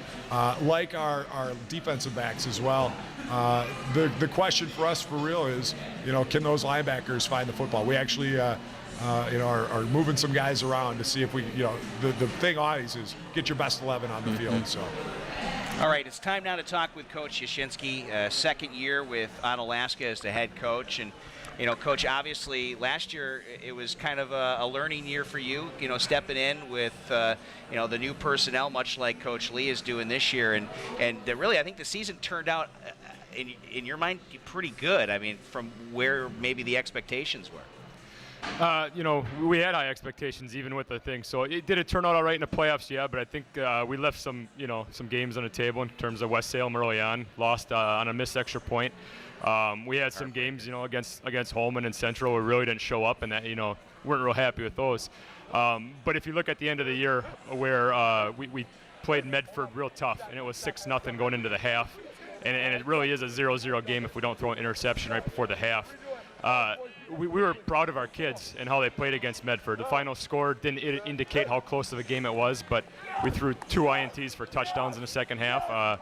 Our defense played them very tough for a team that went to a level 3 playoff game, and they got beat by Rice Lake, so a real solid program there too. So we're proud of how it ended with our kids really playing tough up there. But there's a lot of games we look back at and say, as a staff, maybe we didn't prepare our kids the way we should, which is where it was nice to have an off season of film and meetings and scheduling to look at those things and say, where do we go wrong here? How can we change that for the upcoming year? Yeah, more time to plan, more time to investigate, more time to look at things, look at personnel. Where do they fit best, I would think. Right. I got hired last year, June 20-something. And before that, I wasn't even sure if I was going to be an Alaska coach and where I was going to be. So we really had to scramble to put people together. And we only had, I think, 2 guys from the prior staff come back. So we put a lot of guys in places, and we didn't really know how to work together in terms of what we were going to do. So it took some time. But we only lost 1 guy off that staff, and that was a young college student that, sometimes you get some turnover there. But the core of our staff has come back, and we've had an off season of planning. So hopefully that turns into some more promising results this year. I got to ask you, who's working with the defensive line? Because when I was out at camp, that guy was going crazy. That is a fun guy to watch. And he had Hunter Clark and those guys just fired up. Yeah, that's Aaron Matuszewski. He does our strength and conditioning in the summer and in the winter. And he does a great job. He's got his master's from UWL in exercise physiology, and he gets those kids going in the weight room. We showed some great gains this off season in the weight room, and he works his defensive line hard. And when the kids are complaining about how tough a practice is, it's a good thing. Because they're getting better. If they say something was easy, we probably didn't make too many gains that day. So he pushes them, and he gets some work out of those guys. Oh, we got evidence of that. We're showing. I thought he was going to knock down Clark in the. He was so excited about some spin move he made. It was good stuff. He was jumping all over him. It was fantastic. It was a good, exciting football practice, and practice isn't always a fun time for guys when they're out there. We try to make it fun. That's the biggest thing, and Tom talked about that in terms of if high school football is not fun for these kids, they're not going to be out. And you see declining numbers everywhere. We played Merrill week 1, and he told me that they're down in their numbers quite a bit, 9th through 12th grade. So we do our best to make it fun because there's too many other options out there to not be fun. Well, you touched on that too, and in a storied program kind of in this area to some degree, Seneca. I mean, they're not going to have a varsity football team this year, which is unfortunate because Seneca has a quietly, I mean, everybody knows them for basketball and baseball, but they actually have had a good football program through the years. So, I mean, you guys are right on with that comment because I think it's staggering some of the numbers that we're seeing, not just in Wisconsin, but in the United States in general. So to get that attention back out to football is really important for you guys, is it not? It has to be. If they're not having fun, they won't be there. So you gotta get your work done, but you also gotta have some fun with them. To finish our scrimmage on Saturday, we had a seniors versus coaches punt catch competition out of the jugs machine. And we'll throw that out there once in a while. Just something to get the kids excited and have some fun. Look forward to when they're a senior. Let's talk about personnel for the Hilltoppers this year. Cody Turriff back at quarterback? He'll be tight end. Tight end this year. That's what I was end. hearing, but I didn't know if it was official or not. This is official. So at the quarterback position, where did you decide to go? Ryan Williams. Ryan Williams is going to be a junior. Played some baseball for the team. Played basketball in the varsity reserve. Real athletic kid. Pretty talented in terms of he's fast. He's worked real hard in the offseason. He's strong. Not super experienced in terms of varsity quarterback. He played at the end of the Holman game last year, at the end of the Central game, but that's about it for him. But we think he can do what we want him to do. We'll slim down the playbook for him and make sure that everything he's doing he's comfortable with. It's not going to be Zach Schmidt out there, but we don't want him to be Zach Schmidt. We got a pretty good running back. We got a pretty good offensive line. So we're going to ask him to do a little different things than we have in the past. You got some size on the offensive line. Yeah. There's no question about that. No more Wavra on the backfield. Who's going to be running the football this year? Alex Gums. He's going to be a junior. He was the fastest kid on the track team at the end of the year. He's probably about 180 pounds, pretty fast, solid kid. He's worked real hard in the offseason. So we look to him to really lead the way rushing the ball. I've heard the legend of Alex Gums. Now, how fast is this kid? I've heard 4.6, 4.5 40. Is that pretty accurate? I mean, I don't know what he ran for a 40. It was probably, we hand time. We don't laser time. So it was probably 4.7. Neither do I. Just throwing it out there. But. No, I don't. 4.5 I don't think is accurate. I think I think you're thinking of Alex Teal. Alex Teal. That I heard. Alex Teal. We hand timed. We had 2 stopwatches. Hand timed him at 4.48. Obviously, hand timing is not the most accurate way. So I'm not out there advertising that Alex Teal is 4.4 fast. But he is fast. Let's talk about your wide receivers. I mean, obviously there's some transition there with Reen leaving. And you got Teal coming in, and you talked about the speed. But it looks like you got some kids that are some good athletes, of course, led by Teal. Maybe a couple other guys you want to key in on this year? Yeah, Nick Fruit is a kid that we've tried to play at tight end the last couple of years, but he just won't gain any weight. He weighs about $160, and he has weighed that since he was – a sophomore. Every year he tells me he's going to put on weight, and he never does. So we said, Nick, you're not going to gain weight. We're going to play at receiver. Kind of sounds like Ryan. Don't you wish that we had that problem? We couldn't gain weight? Yeah. I say that every week, and it happens. But he's a fast kid, and he's got a 30-inch vertical, so he can go up and get a ball. Brandon Dawson's a kid that he is coming back out. He took off a year or two. He's a good basketball player. He's a 6'3" kid. That's a triple jumper, and I think long jumper for the track team. So he can go up and get some. So we look to those guys to fill the place. Now, obviously, no one's going to take the place of Clint Reen.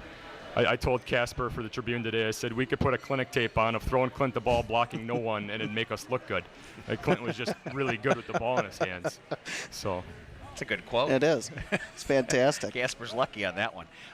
Okay, you mentioned when we first started talking about the heartbreaker against West Salem, how important is this upcoming game? Can't look past the first one, I know, but the next game against West Salem, how important is it for the psyche of this team to carry throughout the season playing West Salem this time? Honestly, you say you can't look past the first one, but I think that Merrill team is Tony talked about it, and we were talking before.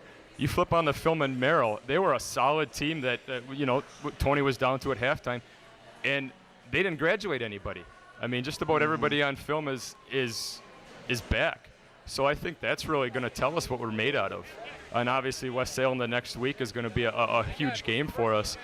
But Merrill is going to be a huge test for us. And they're a team that if they were in our conference would compete for a conference championship every year. I mean, they're a solid football team. You move to the next week with West Salem, and that's going to be a fun one because Coach Antoni's over at West Salem now.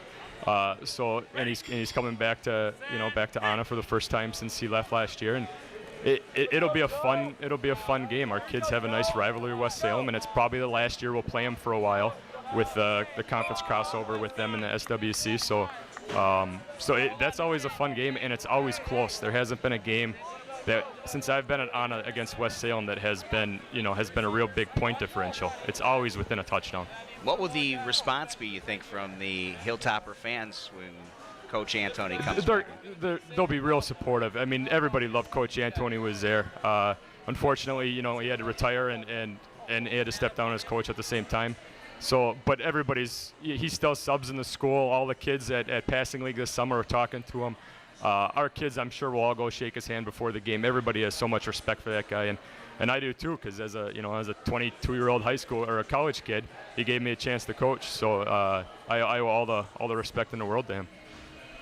All right, let's move on to Holman now, and Coach Steve King. Coach, obviously last year, you guys put together some pretty darn good numbers, not only in the win-loss column, but statistically, this team was at times dominant defensively.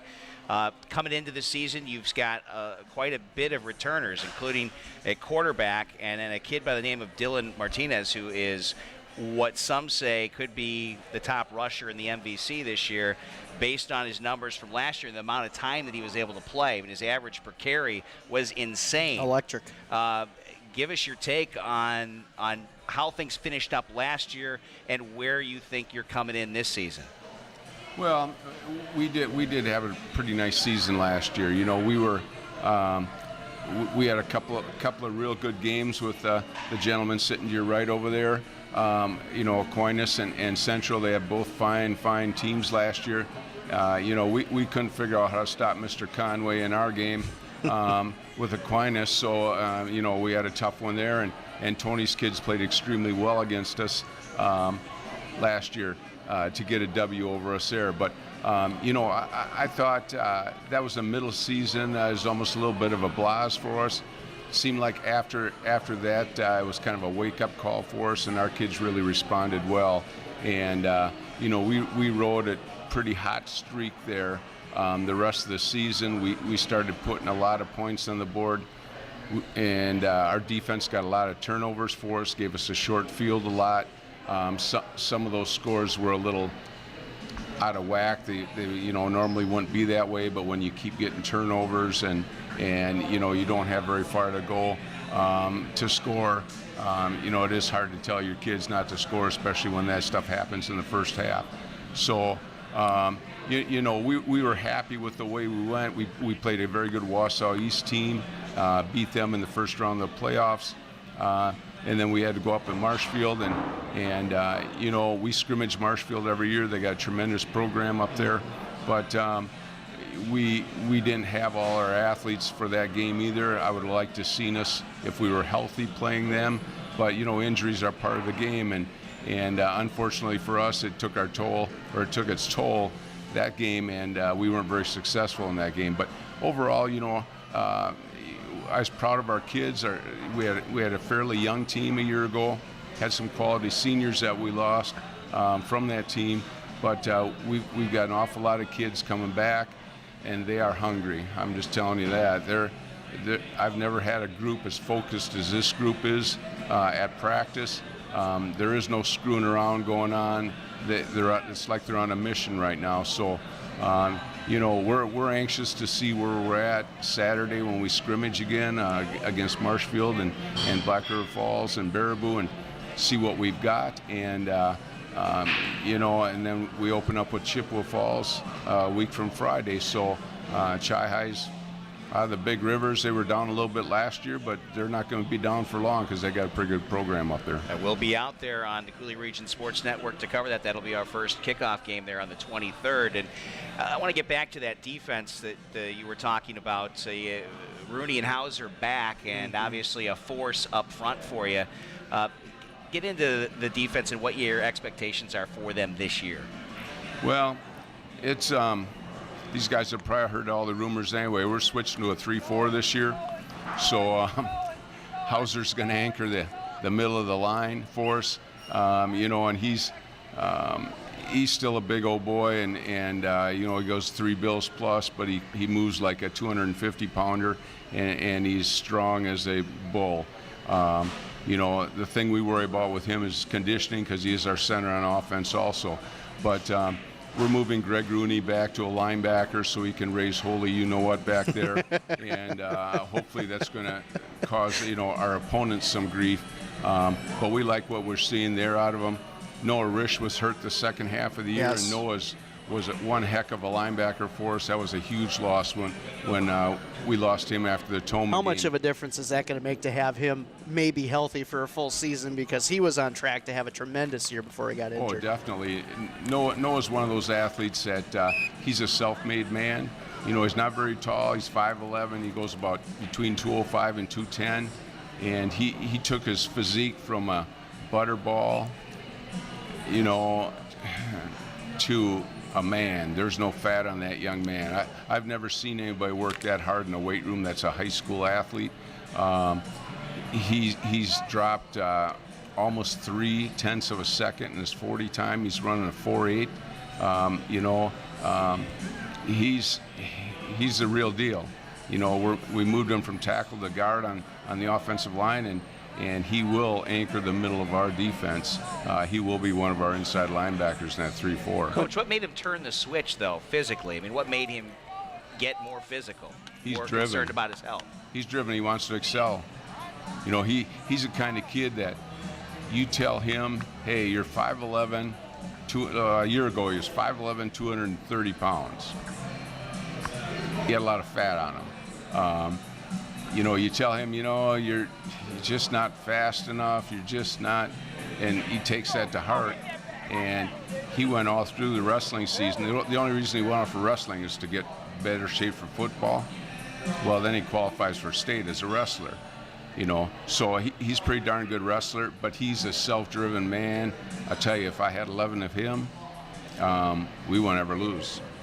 Talk about your secondary a little bit. I mean, Martinez, yeah, you talk about the running back capacity, but he's a pretty good defensive back, too. I mean, you got a lot of guys back there, some playmakers, some ball hawks. I mean, with this 3-4 defense, obviously you want to create more turnovers. You touched on that. Do you think that this defensive philosophy is going to create more opportunities for those guys to make some plays?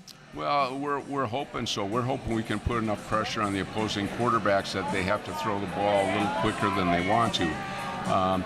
That being said, yeah, Dylan Martinez is a tremendous athlete. I've got a junior kid, Chris Magnuson's coming back. He started all year long as a safety. He's another one of those kids that's worked his tail off in the weight room this summer. He's looking in tremendous shape. He's like 6'2", 180, playing a safety as a junior. You know, we've got another kid that played probably half the season, Andrew Rugroden, at another corner right now. You know, the other safety's a little bit up in the air, but we got a young kid that we really like. He's a tremendous athlete. Cam Zimmerman's been working at that other safety spot. But we really like our secondary. Those kids can flat out run. You know, I don't know. Well, Dylan could run and be as fast as the central kids in the secondary, but you know, the rest of them may struggle a little bit to keep up. But our kids are pretty quick. You know, we're excited about this defense. We made the switch to hopefully cause more turnovers. We are very comfortable in our 4-3, but we have so many linebacker types at our school right now, and they just didn't have that many defensive line types, that we went to a 4-3, and with the big anchor in the middle, it was kind of an easy switch. Who knew that the hybrid craze would go all the way to high school? Right. Well, I mean, I was going to ask you, you switched to 3-4, it's because of the personnel you have, and that's why you're doing it, right? That's a lot of it, and I just think in high school, the kids are really excited. You know, you give a kid an opportunity to blitz and create havoc, and they're just smiling. I mean, you talk to any of our kids that are in the top 2 or 3 on their depth chart on our defense, they just smile when they talk about this new defensive philosophy. And not that the 4-3 was bad, but you don't have a tendency to create as much havoc, because usually the offense knows, okay, you can only come from these many spots. In a 3-4, what's like Central runs with their defense, you never knew who was coming. so it puts a lot of pressure on the opposing offensive line. Let's get your take first, and we'll kind of go around the table here. We don't have representatives from Toma and Sparta here, and obviously Toma has to be considered in the mix as a team that always, under Coach Pfluger, can give you a fight. Good quarterback, too. Always hard-nosed. They got their quarterback returning. They've got some decent defensive linemen, and probably will be, in the football games against the majority of you guys, I'm thinking. What's your take, Steve, on Toma? Obviously, Sparta's still trying to build up. They're a struggling program, but they continue to try to get the numbers and try to get back in things. But I don't think anyone's considering them in the hunt for things. But Toma, your take? Well, Toma, Brad does a tremendous job down there at Toma. I've been around so long that I was coaching Holman when Brad was a quarterback for Toma. So he was a tremendous quarterback for them, and now he's an awful good football coach over there for them also. But Toma always plays it tough. They strap on the helmets. They only know one way to play, and that's hard all the time. So, that it's. I think almost all the teams in our conference, if you don't come ready to play every night, you can be beat by any team in the conference, and you can beat any team in the conference. That's how even I think our conference is going to be, and even on the upside. It's the programs are starting to get better and better and better, and that's a good sign for the MVC. And I truly believe we're on the verge of being able to start to compete with the Madison schools, the Big River schools, I agree with the that. Valley schools, and now we just have to get that opportunity and take care of business. I think that's great. Coach Yashinsky, your take on where Toma stands in terms of the MVC, and your take is what Steve was commenting on how this conference is in comparison to some of the big conferences out there. Yeah, Toma, like Steve said, Toma is always tough. They come to play, and their kids, those numbers on the back of their helmet are no lie. Those kids hit the weight room hard, and if you don't show up, you're going to leave sore. They're going to put one on you. And we had that happen last year. We turned the ball over a couple of times, and Toma put an ugly number on us. I've only beaten Toma once in 5 previous years at Onalaska. They always come to play. And even Sparta, Blaha and Larry Knoll, they got those guys playing tough. We saw Tony's game against them last year, and they played Tony real tough in the first half, and they played us real tough. Now they don't have the numbers that some of the other programs do, but the guys they got out there, they still play tough. There really isn't a team in the conference that you look at and say, hey, we got a guaranteed win there. Everybody steps up every week. There's some conferences you look at, and they got a couple teams at 1-7 or whatever it is. That doesn't happen here. We had 6 out of 7 teams make the playoffs last year, and like Tony said, 4 of the 6 won their first round game. So it's a real tough conference. There's never a week you can take a week off. There's never a time where you can just try and slip a kid in, because if you do, they're going to expose that, and they're going to make a statement on you. Yeah, Tom, I wanted to touch on the other comment Steve made about, kind of like Rick said, the competition and how it's getting better. It seems like you guys all have sophomores that are going to contribute a lot this year.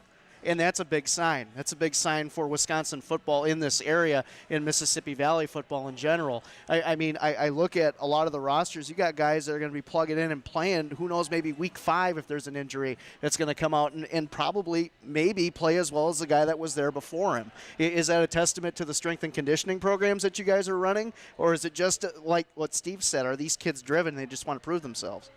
I think a little of both. I think everybody here has a pretty good strength program. You look at it, and all the thick kids that Steve's got out there, and the fast kids that Tony's got out there, and every year Aquinas is putting strong, fast kids out there. Everybody's got a good strength program. Everybody's coaching well, and we have motivated kids. And if you have a sophomore that really steps up, you're going to play them. We're probably going to be starting a sophomore left tackle this year.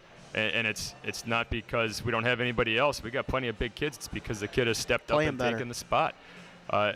And that just happens in football. Best guy's going to play. Put your best 11 out there. Let's get Coach Lee and Coach Service's take on that same question. Thanks, I appreciate that. Tianna, you're a little slow on the draw there. No, that's all right. No worries. No problem. Coach Coach, your take on that same question that was asked to Coach Yashinsky. I think as far as sophomores, if we could play all seniors, if we had the numbers to play all seniors, I'm sure we'd do that. Sometimes you hitch your wagon to a 15-year-old and things go off the track a little bit. But it's interscholastic athletics. It's not intramural, so the best guys are going to get out there and the best guys are going to play. Sometimes you take your lumps with them, realizing that, hey, this guy is good. He's the best that we've got, and he's going to get better and better. Whether it's at, we played a freshman on offensive line. He wasn't perfect, but he's going to end up being really, really good in a couple of seasons. And Mike Kirshner, we very well could be playing a sophomore quarterback. If we had a more experienced guy, we'd do it. Numbers-wise, we just don't. And on top of that, we think he's the best guy that we've got. The Kirshners have done pretty good for Aquinas football. They have. You know what? They're good because there's a big family and a lot of brothers that kind of beat the tar out of each other. It's like the version of the Millises in Black River Falls. Yeah, right. Coach Service, there's predictions being made. You guys, obviously, high school football in the state of Wisconsin is big. People make their predictions. They want to cover the teams. We're obviously very excited about the upcoming football season. You see Wis Prep Sports has put down their list of how they have predicted the season. They've got Holman number 1 with Central number 2, Logan number 3, Toma number 4, Onalaska 5, Aquinas 6, and Sparta 7. Care anything about this stuff? Absolutely not. I mean, I knew he would say that. There's like I think these guys were saying before, there's too much talent on the field. You guys brought up a lot of the names already tonight. Everybody can beat everybody else on a given night. It's just one of those things you've got to be ready to go every night. And if you're not, you're going to get beat. Okay, and it happens. I mean, I'm sure each one of us could point a game. We just weren't ready to go the way we needed to be, and it bit us. Okay, and that's what's going to happen in the conference. Tom was talking about the Sparta game. I know they didn't win any games last year, but they moved the ball up and down in the first half against us. They just couldn't put it in the end zone, and we had big plays on them that kind of ended the game, pretty quickly after that. But we had to be ready to go. I mean, if we didn't stop them at some point, we'd have been in trouble in that game as well. So I really want to see this conference move on and really challenge some of those other conferences, some of those other powers. I know Steve had a chance to play Marshfield last year, so did Logan. Maybe this is the year we can get a team like Marshfield. We already got Menominee last year. We got Merrill. It's nice to beat some of those teams over there. It'd be nice if we can challenge with the Wanakees, the DeForest, those teams. And I think we're getting there as a conference. These guys have been talking about the weight room and stuff, and all of us have certainly put a lot of stock in the weight room, and kids are believing in it, and that's something special. It's not just football; it's all programs need the weight room, and that's one thing that we're really emphasizing at Central. Weight room and stretching. Hey, Tony, one thing I like about the MVC, and I think all you guys would agree, I think the MVC may have two of the best quarterbacks, not just in this area, but maybe talent-wise and potential-wise, and Colin Kroner and Tyler Anderson. I look at those two, and I really think that they could really carry their teams. I know Tyler Anderson's been mentioned by Wis Prep as a nominee for the Dave Craig Award this year, and I don't know why Ethan Young's not on there from Black River Falls. We'll get into that later, Rick. But I look at maybe they made a typo or something. Possibly, but I look at those two guys, and I mean, we talked about Toma, and you always think running game with Toma, but Colin Kroner's a good quarterback. And he put up some great numbers last year. Yeah, like I said, those two quarterbacks that you mentioned are very good players. That makes Holman even more difficult to defend. Besides, they got the option game, and Anderson can throw it pretty well too. So that makes it a lethal combination. I wish we had that at our quarterback position. We have to get a lot more efficient there, and maybe we'd have a quarterback mentioned in there as well. Last year playing Conway, I mean, he was amazing. Amazing to watch. We went to the all-conference meeting. There was no chance anybody else was getting that Offensive Player of the Year. He single-handedly, I thought, brought him back in our game after we had him down 21-0 or whatever it was. But going back to Kroner and Anderson, it's be fun to watch those guys play this year. I mean, it's really good for the conference to be able to spotlight those two guys. Well, I know you guys don't care about how they predict how these teams are going to come out, but I mean, how do you deal with your players, because they do, whether they admit to it or not, they look at stats, they look at what people have said about them. How do you guys work on that situation with your players to say, hey, it's way more important that we focus as a team to get the job done together than it is to care about what somebody said about you in the paper? Well, one of the things that we do is we're focused on some core values. We've got 7 core values that we're working on, and we don't spend a whole lot of time dealing with stats. We used to do some individual awards. We don't do that anymore. It's all about team success and improving as individuals. And I said once we worry about that, once we take care of that, wins and losses will take care of themselves. The accolades will come after that. So I think we start, with just some core values to start with and then move on from there. Well, I really want to thank you guys for making time to come out and talk about your teams, talk about the conference, talk about football, talk about what makes a high school football athlete a better athlete. I think we've learned a lot from you guys today, and obviously we wish you all the best of success. Look forward to covering the games Friday night under the lights. It's one of the greatest things in America, without any question. Gives me goosebumps. You can probably see them on the camera right now, and we're really looking forward to the season. Coming up, we've got more football talk, believe it or not, here with the football preview show. We're going to talk about the Wisconsin Badgers. Yes, new head coach Gary Anderson. It's going to be Scotty along with Ryan and Tianna. They're going to give you their predictions on where the Badgers are going to sit and how the Big Ten's going to pan out. That's coming up next. Thanks again, guys.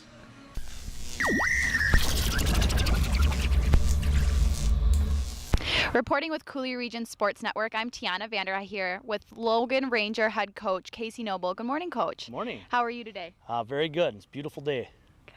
Well, last year you kind of had a roller coaster of a season. You started off strong with Eau Claire North and had a 3-game losing streak, but came back to finish strong.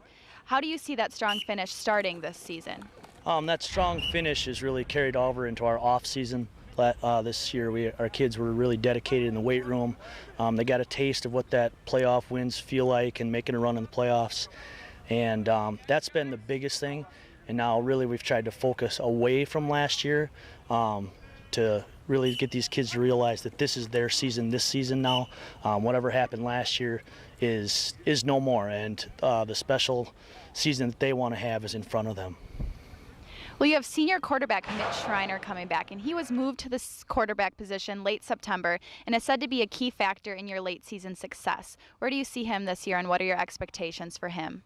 He knows our offense inside and out, and we have big expectations for him. I think he's a little bit underrated as an athlete too. I think teams are going to see that he can get out and run a little bit, be a run-pass threat, and just him knowing all of the kids and being a good leader is really another dimension that, having a senior quarterback is so key for a team coming back like this. So it's been a big key for us. Good leadership role there. Excellent. He's one of the best leaders in the area. Well, last year the Rangers, so to speak, took a page out of the old Mike Ditka playbook when they moved 6', 270-pound Calvin Wright from the offensive line to the backfield. He ended up with 2 touchdowns and over 100 rushing yards in the playoff game against the Red Raiders and was a key defensive lineman. Where do you see him this year? We see him in that same spot right now. That's probably our biggest weakness right now is we just have an inexperienced O-line. We got guys trying to put the pieces together there, but it'll be a young, inexperienced O-line. They'll be big and tough. Again, it's just knowing what their assignments are and stuff. And for Calvin, it's just really putting him back in that middle. He's a tough kid to tackle, and when you have to defend that middle of the field, it kind of opens up the other parts of the field for us. Coach, how would you describe the offense that you run with the Rangers? We're kind of eye-based with a power eye, and we'll have a little spread too. We do have a luxury of a little bit more faster receivers this year that we're going to try to implement a few things. But the heart of our offense is always kind of physical, downhill offense, and really trying to run the ball first. And how would you get through to your offense, and who are your leaders in the trenches? The leaders this year would be Matt Coleman, who, when we made a switch last year, he came from the D-line. We put him at the O-line, and he would be the one returning senior at our offensive line. And then really it's by committee then. We're going to have some real battles for those other 4 spots right now. And, that's what makes these first few days of contact so fun is seeing who rises to the top. And it's about 8 guys for 4 spots right now, and we're real excited about the competition. Putting everything they have into these first couple days of practice. Defensively, who are your captains, and what should fans expect to see in terms of defensive style and depth of position? And defense, we're kind of a multiple 40 and 50 front. We've got Calvin and Ray Tillman really are the big impact players. Eric Elmore at free safety, and then we've got 2 linebackers returning that started as sophomores last year that'll give us big depth as juniors, Dylan Crocker and Kyle Backlars, who are really tough inside. On the corners, we've got two sophomores that started in our run last year too. They're now juniors, Jared Basil and Jordan Spider-Man. I can't think of his last name right. That works too, right? Spidey. I don't know what we call him. I can't think of his name offhand, but just good D-backs on the edges. Again, that we can kind of do some different things with, and they're good tacklers and cover guys. Well, you open up the season this year against Eau Claire Memorial, who finished with a 4-5 finish last season. They have 2 returners, junior quarterback Ben Everhart and senior running back Aaron Fox. That possesses a big threat in week 1 in the Badger Conference. How do you foresee that first game going, and what are your thoughts on the season opener? My thoughts are, I think that they have what I've understood is they have a pretty good, last year was a building year for them. They had a lot of young kids playing also, and I think they're expecting to have a big year this year with, again, they'll be a little bit inexperienced, but I think they've got a lot of seniors that are going to be coming back hungry this year. And I really think that's a great first non-conference test for us, that first game, just to see where each other are at, and get a feel for where you're at early in the season. Every team has a great group of coaching staff behind them and assistants that really help to motivate them and get them to the point to reach the goals that they're wishing to accomplish throughout the season. Who are some of your assistants on your coaching staff, and what do they contribute to the overall success of the Rangers? I'm so blessed to have such a good staff. I mean, and the nice thing about this staff is the continuity. We get the same guys in and out every year, the same guys that come into the weight room and help the kids out. Ben Wolpat is our defensive coordinator. Brock Harney is our O-line coach. Matt Marole and Terry Curtis are running back coaches and JV coaches. Kevin Anderson and Ryan Schreiner and Kurt Baumgarten. I mean, these guys are all so dedicated to what they do, and just not only to making this guys the best football team possible, but making them the best kids possible. And that's the big thing, is we want them to be successful in football, but we also understand this isn't the end all be all for everything. They got a life to live too, and we want to send them in the right direction. Awesome, Coach. Well, on behalf of Coulee Region Sports Network, we'd like to thank you so much for your time today and wish you the best of luck in your season. Okay, thanks for having me. I am Tianna Vanderhei reporting with Coulee Region Sports Network. Don't leave your Monday morning quarterback chair. More of the CRSN Football Preview Show from Howie's in a moment. Hi, I'm Ryan. I'm the owner of Howie's, and I love talking to my guests, and I love making new friends. It's kind of just refreshing to actually have a nice, upbeat restaurant with refreshing food. I have never gotten the same thing twice. I always just try something else new on the menu. The burgers are fantastic, and the melts are delicious. Even if you've been to Howie's, you've never been to Howie's. Night and day difference. It's nice to come to a place like this. La Crosse's new favorite restaurant, Howie's on La Crosse Street. If the world's getting smaller these days, then why do you still search and search for your ATM? Because every time you want your money, another bank's ATM eats some of it. Introducing Kasasa, where you get refunds on ATM fees and other rewards like cash, just for using your free checking account. Make any ATM your ATM. Kasasa, carried locally at Coulee Bank. Do you Kasasa? Tianna Vanderhei from Miss La Crosse Oktoberfest to CRSN. I wonder which one makes the future job application. Welcome back to CRSN's Football Preview Special from Howie's on La Crosse.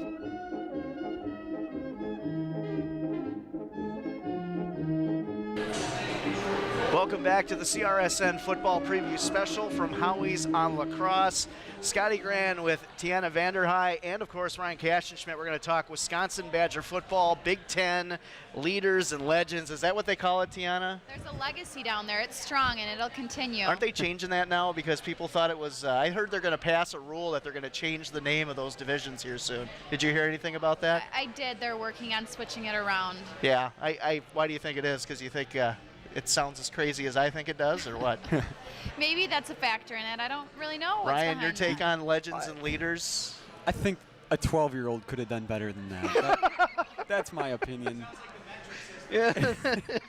So, all right. So let's get into, first off, let's talk Wisconsin Badger football, and then we'll preview the conference. Now, the Badgers are returning a pretty good core group of players, especially in the backfield with White and Gordon, James White and Melvin Gordon. I mean, you look at that right off the bat. Wisconsin's strength is running the football. Tianna, you know this because I consider you. I have to say, this lady knows her Badgers. The offensive line. There's some questions up front, and I haven't said that in a long time. I guess what's your take on the offensive line, and will the Badgers be able to run the football? It's inevitable that they're going to run the football with White and Gordon there. It's said that White has the best yards in Wisconsin history, whether you want to believe it or not. That's what's told. Looking from the basis, though, it's new. That's the key word in the whole perspective of Badger football this fall. We have a new coach, new facilities, and they're working on new goals, but the underlying cause, the underlying theme and their motivation is the same. As I said, yeah, they're going to run the ball, and it'll be interesting to see their quarterback pick. That's still up in the air. Obviously, that's kind of resting on Joel Stave, who played quite a bit last season, kind of got injured very well. We're looking at him to be back, but it's truly up in the air. And I think if you're the coaching staff, and I think Gary Anderson coming in his first year, you want to have some familiar faces back there. I think Stave may be the odds-on favorite. I heard McAvoy's kind of dropped off a little bit after the scrimmage yesterday, and there's some questions there, so maybe that'll be the pick. But you go to the Big Ten all-conference sheet, you look at that offensive line again. I hate bringing it up, but Kyle Costigan's the only returning all-conference Big Ten player. And if you look at what the bread and butter for the Wisconsin Badgers are, Brian, I think you would agree, it would be the offensive line. Now, I don't think, and no offense to Brett Bielema, though, I'll be honest, I didn't like him. I'm just going to throw it out there. He didn't do a good job recruiting up front. He focused on skill position players and failed in that aspect, in my opinion. I think Gary Anderson, it's going to take a couple years, but I think he's done a good job recruiting up front, keeping some homegrown talent that is big and nasty, and that's what we're used to. But this year, there's kind of a question of who's going to be up front with Costigan. I know Groy's going to be there. He'll be pretty good. But overall, I don't know. Not the best that I've seen in a long time. Yeah, if you're Wisconsin, you live and die by running the football. And when you have two backs like White and Gordon back there, you're gonna run the football, and that's how you're gonna win football games. But if you don't figure out your offensive line, then you're not gonna be able to run the football as well as you wish you could. And you had years where you had first-round draft picks on the offensive line there. Travis Frederick just recently. Yeah, Cowboys. And he's looked good. That's preseason games that they've been saying. But yeah, if they don't get their offensive line shaped out this year, then they're going to have trouble down the road fixing that. So, Anderson it'll take years for Anderson to get his guys in there. But once he does, I think they'll be successful. Yeah, but the one thing that Brett Bielema said before he left for Arkansas was this was the year that the Wisconsin Badgers were going to be really good. And honestly, I think there's going to be a winning record, but I think the expectations for fans may be a little high. I don't think the talent and the playmakers are there as much as there used to be. I tell you one guy I think is going to have a big impact, and a guy that has had a lot of injuries and has been a good player all his career is Chris Borland. And I think that if he steps up to that next level where everybody thought he was going to be after that freshman season when he was lights out in the Big Ten Freshman of the Year, if I'm correct. I mean, he was fantastic. If he can get back to that level and lead that Badger defense and cause havoc, I think that might help out that struggling secondary that we've seen the last couple of years, Tianna. Well, and Gary Anderson said at the Big Ten Media Days in Chicago, and he said in his opinion, so think and believe what you want, that Chris Borland was the best linebacker in the country. That's one of the things that drew him to Wisconsin, that really caught his interest. He's got talent on his hands, and he's ready to make a difference in that defense. Yeah, Ryan, your take on Chris Borland. There's actually been NFL scouts that have compared him to some pretty decent linebacker names when he was a freshman. There was a lot of people thinking if he would have went pro his junior year, if he didn't get injured his sophomore year, he would have been a first-round pick. Your take on Chris Borland and his leadership status? Yeah, when he first hit the scene freshman year, it was like, wow, we're going to have this guy for years to come, and he's just going to be able to lead that defense. But then injuries happen, and then now they have questions at linebacker. And if he's healthy, the ceiling is very high for him. He could make a difference not only here at Wisconsin but in the pros.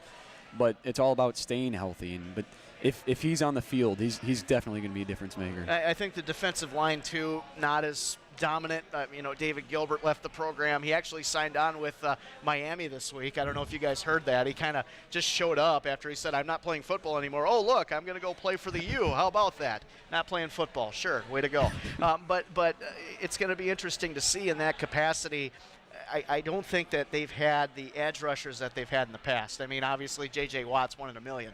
All right, you look at that guy, he was a star. All right, but they've always recruited well on that side of the ball, too. And I just don't see anybody, to me, that is coming out and saying, I'm the guy up front. Tianna, do you feel that way, or do you see things differently from what you're hearing? No, I completely agree. As I said, it's up in the air. There's a lot of positions that are open, and it'll be interesting to see how this season pans out. Yeah, and Ryan, I guess, what's your thoughts, I guess, in general on the Badger defense? I just think there's a lot of questions there in general. Yeah, there's a lot of, not necessarily new faces, but a lot of faces that we're not too familiar with. And the secondary year in and year out just always has questions in it. It just seems like that they always are question marks Porous. coming in. Yeah, well, I was going to be kind, but yeah. But if they can get some of those players to start giving up good production and being good leaders, then I think we could have a very good season on our hands, defensively as well.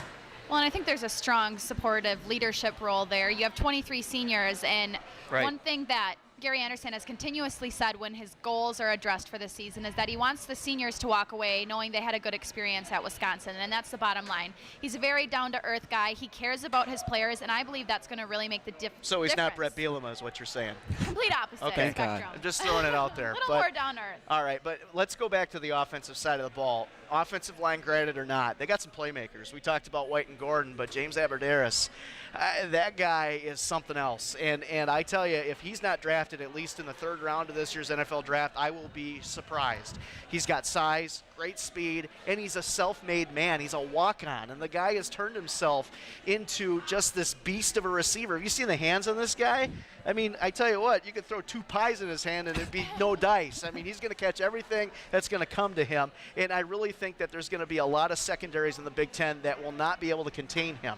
And then you look down the line, they've got some speed back there, and they've really done a good job. And again, I have to give Brett Bielema credit. That's where he did a good job. He did decent at getting skill players in that could run after the catch. I think that's where Joel Stave with his athleticism could benefit in that factor with guys like that. Yeah, Stave, I wish Stave would be the starting quarterback. It'll be interesting to see if he is, but I would love to see him use those receivers and be able to progress as he was a freshman last year. See if he can progress through sophomore, junior, senior year and become by his senior year a top quality quarterback. Yeah, no question. And I guess we can go into the predictions now for the leaders division, because obviously you look down the line. Guess who's bowl eligible this year, ladies and gentlemen? Urban Meyer and the Ohio State Buckeyes. And honestly, I have to say, if they were bowl eligible last year, they might have gave Alabama a run for their money. This is a talented group, and Braxton Miller is a good quality athletic quarterback with a big arm. A lot of questions about maybe his decision-making from time to time. You bring back Hyde, who has some off-the-field issues, going to miss a couple games, and that's been well publicized. But you look at what they've brought in. And you look at the talent that Urban Meyer, that's the one thing he can do, he can recruit. He's brought in some guys that can really play some football and are going to play on Sundays very, very soon. I really think that the Ohio State Buckeyes go undefeated and they run away with the Big Ten in general. And I don't like to say that, okay?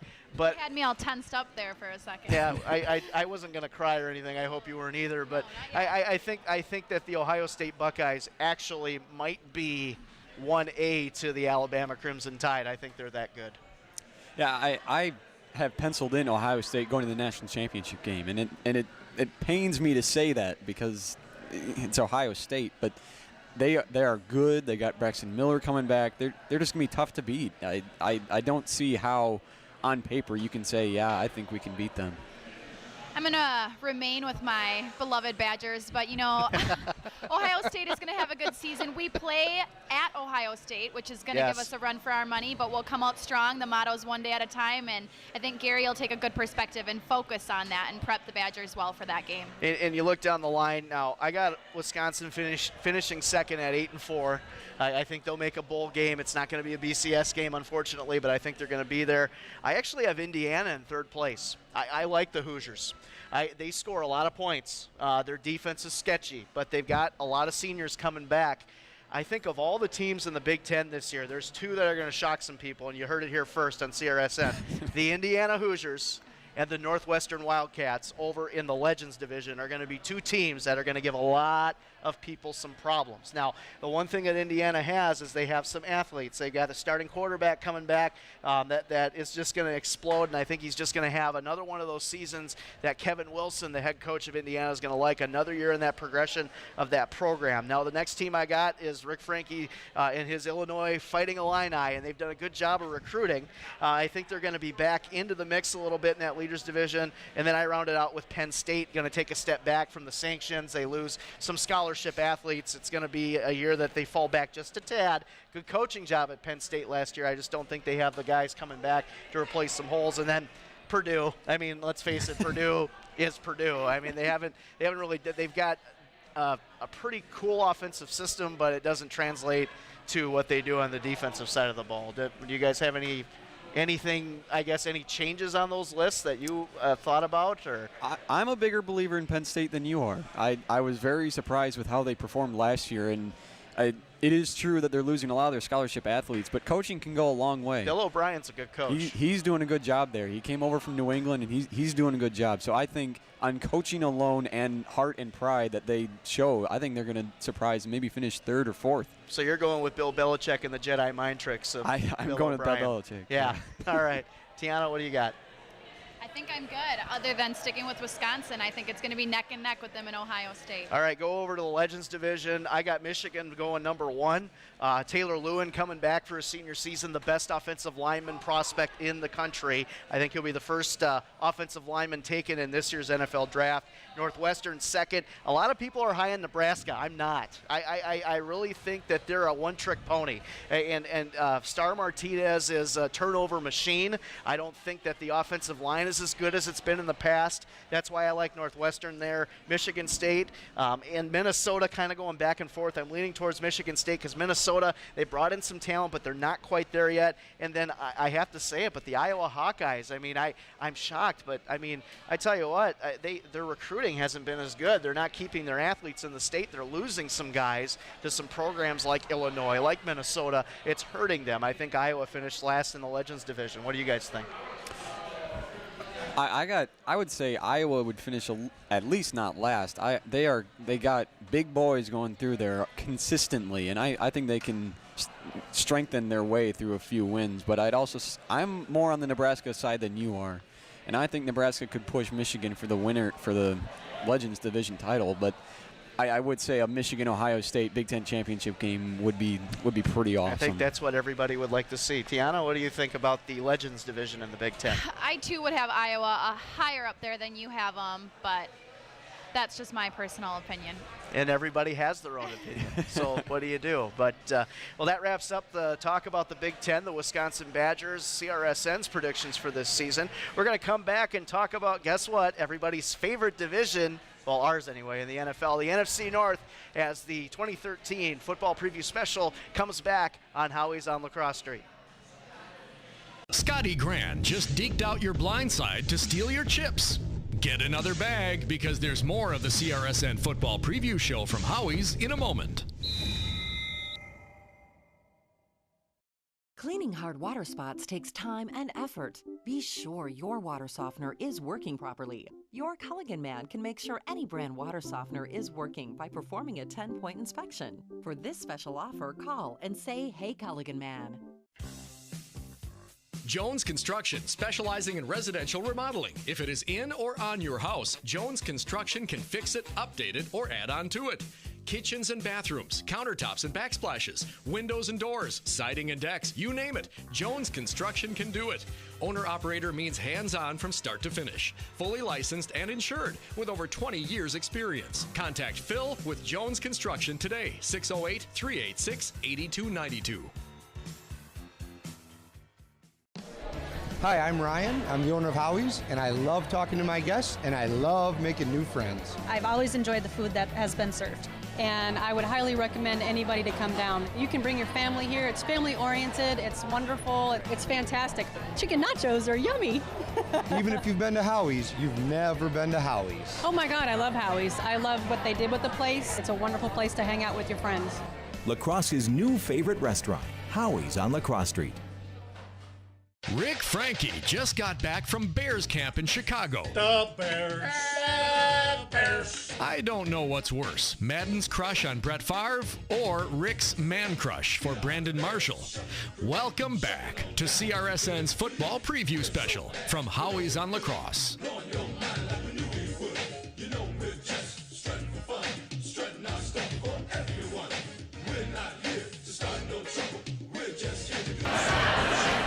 Welcome back to the Coulee Region Sports Network NFL preview portion of the show, as we're going to talk about the NFC North. Rick Franke, Scotty Gran, Ryan Kastenschmidt, and our newest member, Tianna Vanderhei. I know that she's probably a Packer fan, so I'm going to be in the minority because I know Ryan is and I know Scott is. When we're talking NFC North, I will be honest. I will talk about the Green Bay Packers as the favorite to win the NFC North. But I do have some concerns about the Packers if certain things were to happen. We talked to high school football coaches tonight that talk about injuries. And if you have certain injuries to certain players on that Packers squad, I'm not sure who could possibly propel them to the top if Aaron Rodgers was to be hurt. Now, everyone knows he's been healthy since he's been a Green Bay Packer. He spent 3 years or more watching Brett Favre play on the field and obviously built up strong bones or something. But coming into this season, I think it might be time for Aaron Rodgers to suffer that big injury that all Chicago Bears fans, Vikings fans, and Lions fans have been waiting for. I was going to say, I think that's the inner Bears fan in you trying to jinx us. Focus on staying healthy first and foremost. We're going to come out strong. We're going to come out strong, says Tianna. Obviously, the injury bug has been a problem for the Packers the last 3 years. I mean, already Brian Bulaga's down. He's out for the season.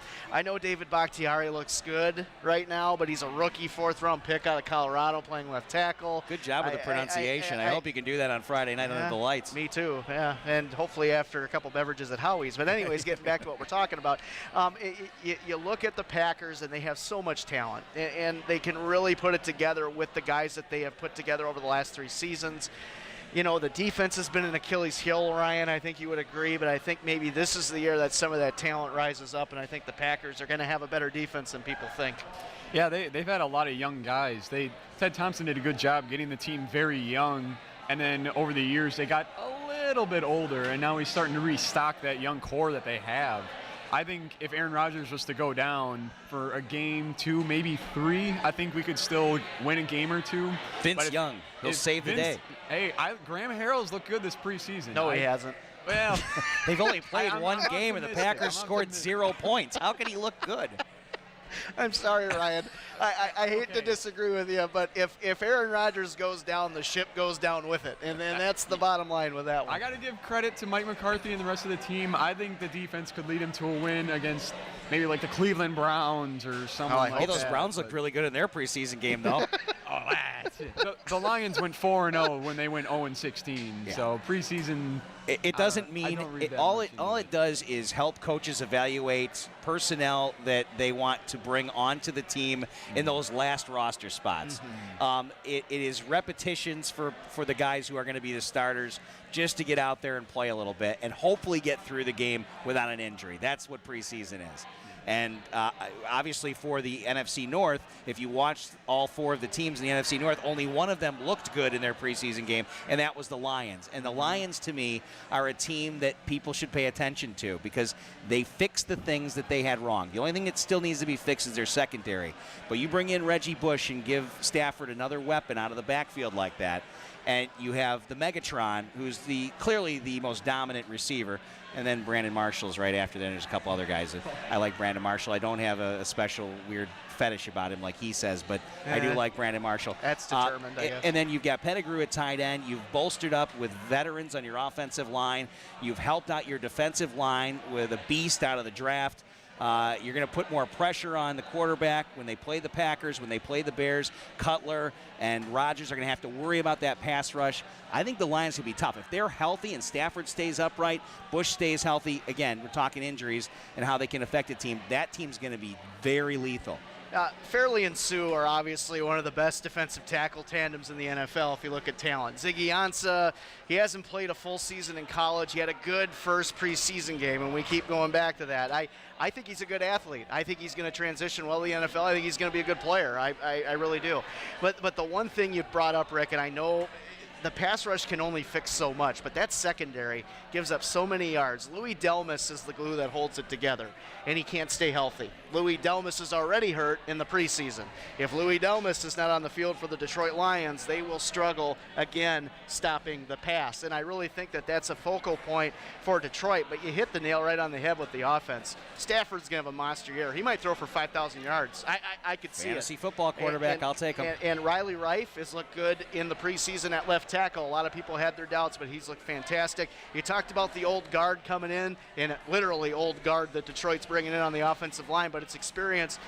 It's going to be interesting. But the guy to look out for is Ryan Broyles. A lot of people aren't talking about Ryan Broyles. He's a sleeper, and mark that down because he's been hurt the last 2 seasons. Are you going to predict someone to be in the Hall of Fame? No, we usually do that when we start talking football. No. What? Nah, never mind. We talked to Adrian Peterson. Jermichael Finley. I never said that. Anyways, but going back to it, Ryan Broyles has been hurt the last 3 seasons. If he can come back healthy, he's a threat. He's going to help Megatron get down the middle. And then Brandon Pettigrew is one of the best tight ends in the NFL that nobody talks about. So they got a lot of weapons. Okay, so we've now established from Scotty and my perspective is that the Packers are going to be the division leader, and the Lions, in my opinion, are going to be up there. You're not sure whether they're going to be up there at number 2 or if it's going to be the Vikings, because the Vikings are feeling very strong this year. After not thinking they had anything last year, they pushed for a playoff spot and knocked my Bears out of it the very last game of the season because the Packers went flat. Yes.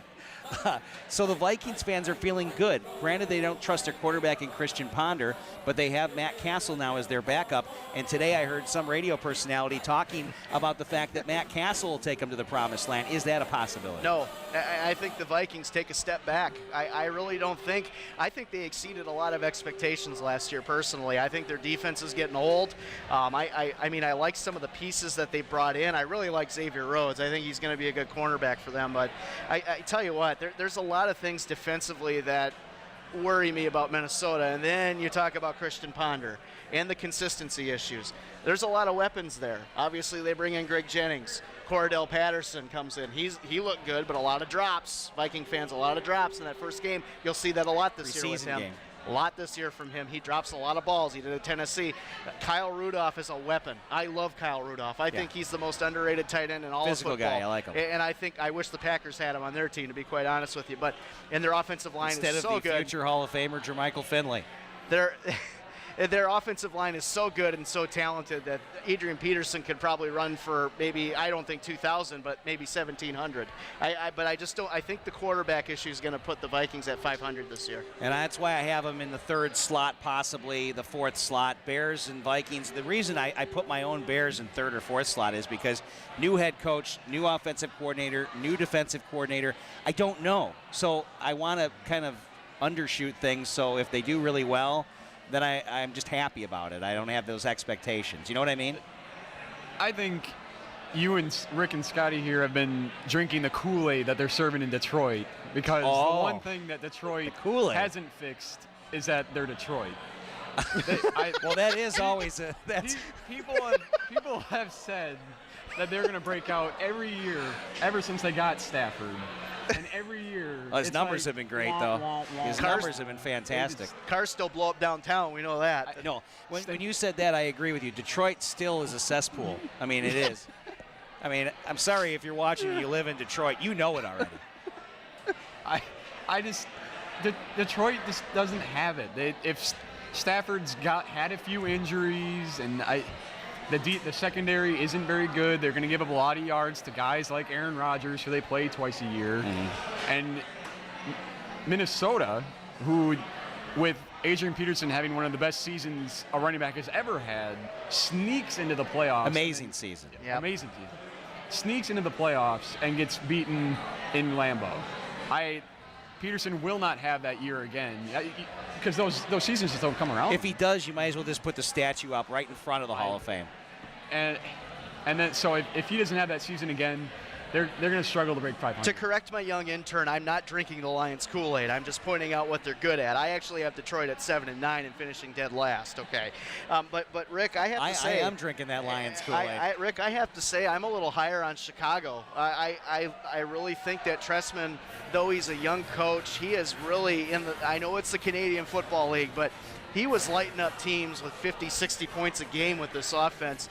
Cutler's a pretty good quarterback. This offense is very similar to the offense that Turner used to run. Yes. And so, granted, the personnel is better than it was when Turner was running it. By far. I just have concerns that if that offensive line is not at least 15% better than it was last year, that it's going to be a long season for the Bears. I really am. Let's look at some of the pieces. That's my pieces. biggest fear. Let's look at some of the pieces, though. You got Marshall coming back. Alshon Jeffrey was hurt most of last year, but when healthy, is a very talented receiver. In college, he tore it up, and I think he's great. I love him. I expect that he'll have a big year because they're supposed to throw the ball more, but it's not what I'm hearing is happening. And I went to camp and saw it, and it's short passing game. That's what they're playing. Martellus Bennett is a pretty good receiving tight end. He had a decent year in New York last year. He could be another weapon for Cutler. On paper, I love it. Their offensive line is still a concern to some degree, but with the three-step drop, getting the ball out, that might fit Cutler's style. I don't know, but I tell you what, the defense is still there in Chicago. They still got a pretty good defense. And one guy that got drafted. It's the same defense, just a different defensive coordinator. Charles Tillman is awesome. No more Urlacher. Charles Tillman is a great cornerback, one of the best that doesn't get talked about very much. I like their front line. I like John Bostic from Florida. Fantastic too. I like John Bostic from Florida. I thought that was a great draft pick where they got him. I think he's going to contribute right away, and he's going to make a difference. A 50-plus yard interception return for a touchdown in a preseason game. Right, and I'm going to say this now. Matt Forte is back this year. I really think that Matt Forte, 1,300 yards, I think about 8 touchdowns, and the receiving numbers will be up for Matt Forte. I hope so. Let's get Tianna's take here, because you've sat quietly other than to basically, saying that. It's kind of hard to hear you amongst all the noise in here. You support them. People are having fun here at Howie's on La Crosse Street. You obviously feel good about the Packers this season. You kind of made a squinchy nose when I mentioned the Vikings, so what does that mean? I couldn't hear that last part. part. I'm sorry. It's okay. When I mentioned the Vikings, you kind of squinched your nose a little bit. And so does that mean that you don't think much of the Vikings this season? I don't think they're going to be as high up as you might think, and it's just not one of my top picks. They have a lot of downfalls and a lot of points that they need to work on, in my opinion. So we're going to be wrapping things up here very soon. Let's get your predictions in the NFC North. Your first place, second place, third place, fourth place. Who is it? Let's go Packers, Bears, Lions, Vikings. Wow. All right, Packers, Bears, Lions, Vikings. Oh, my. Let's hear what Ryan has to say. I will go Green Bay #1, and I'm thinking Chicago #2, Detroit 3, Minnesota 4. He's up with me there. Going Minnesota 4. So he's got the Vikings picked last 2 in a row with the Vikings picked last. Scotty's predictions. Green Bay at 12-4, and they make the NFC title game at least. They make it at least to the NFC Championship. All right. Chicago at 10-6, second. The Vikings 8-8, and then the Lions 7-9. Yeah, I'm not going to pick records here, but I think I made it pretty clear that I think Green Bay will win the division. I don't think it's going to be easy, though. I think Detroit's going to be right there with them. And, yeah, I'm the only one here at the table to say it. But they'll be #2, and then the Chicago Bears 3, and the Vikings in last place. I have that in where I think it's going to be. Until they can figure out who the quarterback's going to be, I just don't think that they have enough horses, and I don't think Adrian Peterson can duplicate it. But if he does, I will help support putting up that statue in front of the Hall of Fame. What do you mean their quarterback's going to be Johnny Manziel when he can't play anymore at Texas A&M? Right. Yeah, we'll see how that all turns out. Well, this has been our football preview show from Howie's on La Crosse, and we had a great time, learned some things from the coaches, learned a lot about ourselves. What did you learn about yourself today, Scotty? I learned that I'm still fat. Go ahead, Brian. Go ahead, Ryan. No. I learned that a lot of these coaches feel how I do about football in this area, that there's a lot of talent that's yet to be discovered, and we're going to see a lot of growth in possibly some state contending teams. Black River Falls, Bangor, Holman. Just going to say that, possibly moving on this year. He's so passionate. How about, what did you learn today, Ryan? Well, I learned that Scotty is not still fat. I think he is in marvelous shape right now. No, I learned that the MVC is getting... Where's that burger at? Where is I learned that the MVC is going to be very tough this year. I mean, it was last year, so it's not groundbreaking to say that now, but it's just such a tough conference that if you get those quality teams in there playing each other, it's going to be some high-quality football to watch. I agree 100%. It'll be fun. I agree 100%. Tianna, what did you learn today? I agree here. I'm from Central Wisconsin, Valley Conference, and learning about the MVC, has really opened up my eyes. I mean, it sounds like they've got a lot of great talent, a lot of guys. It's going to come out strong, and it's a toss-up. You don't know really who's going to come in those first couple slots. So it'll be fun to pan out, see these guys in their moments, and really unveil the season and see where everything turns out. All right, very nice. I learned that even big Wisconsin prep sports online networks can make mistakes when they don't put Ethan Young on the list for the Dave Craig Award for top senior quarterbacks in the state of Wisconsin. I learned that even they can make mistakes. So that's what I learned today. They didn't make a mistake with Tyler Anderson, though. They didn't. They did not make a mistake there. All right, for the CRSN staff, I want to thank all of you for tuning in to our streaming CRSN football special from Howie's on La Crosse.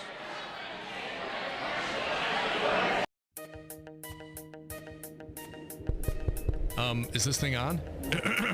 We hope you enjoyed the 2013 football preview special from Howie's on La Crosse, presented by Coulee Bank, bank with confidence. Jones Construction.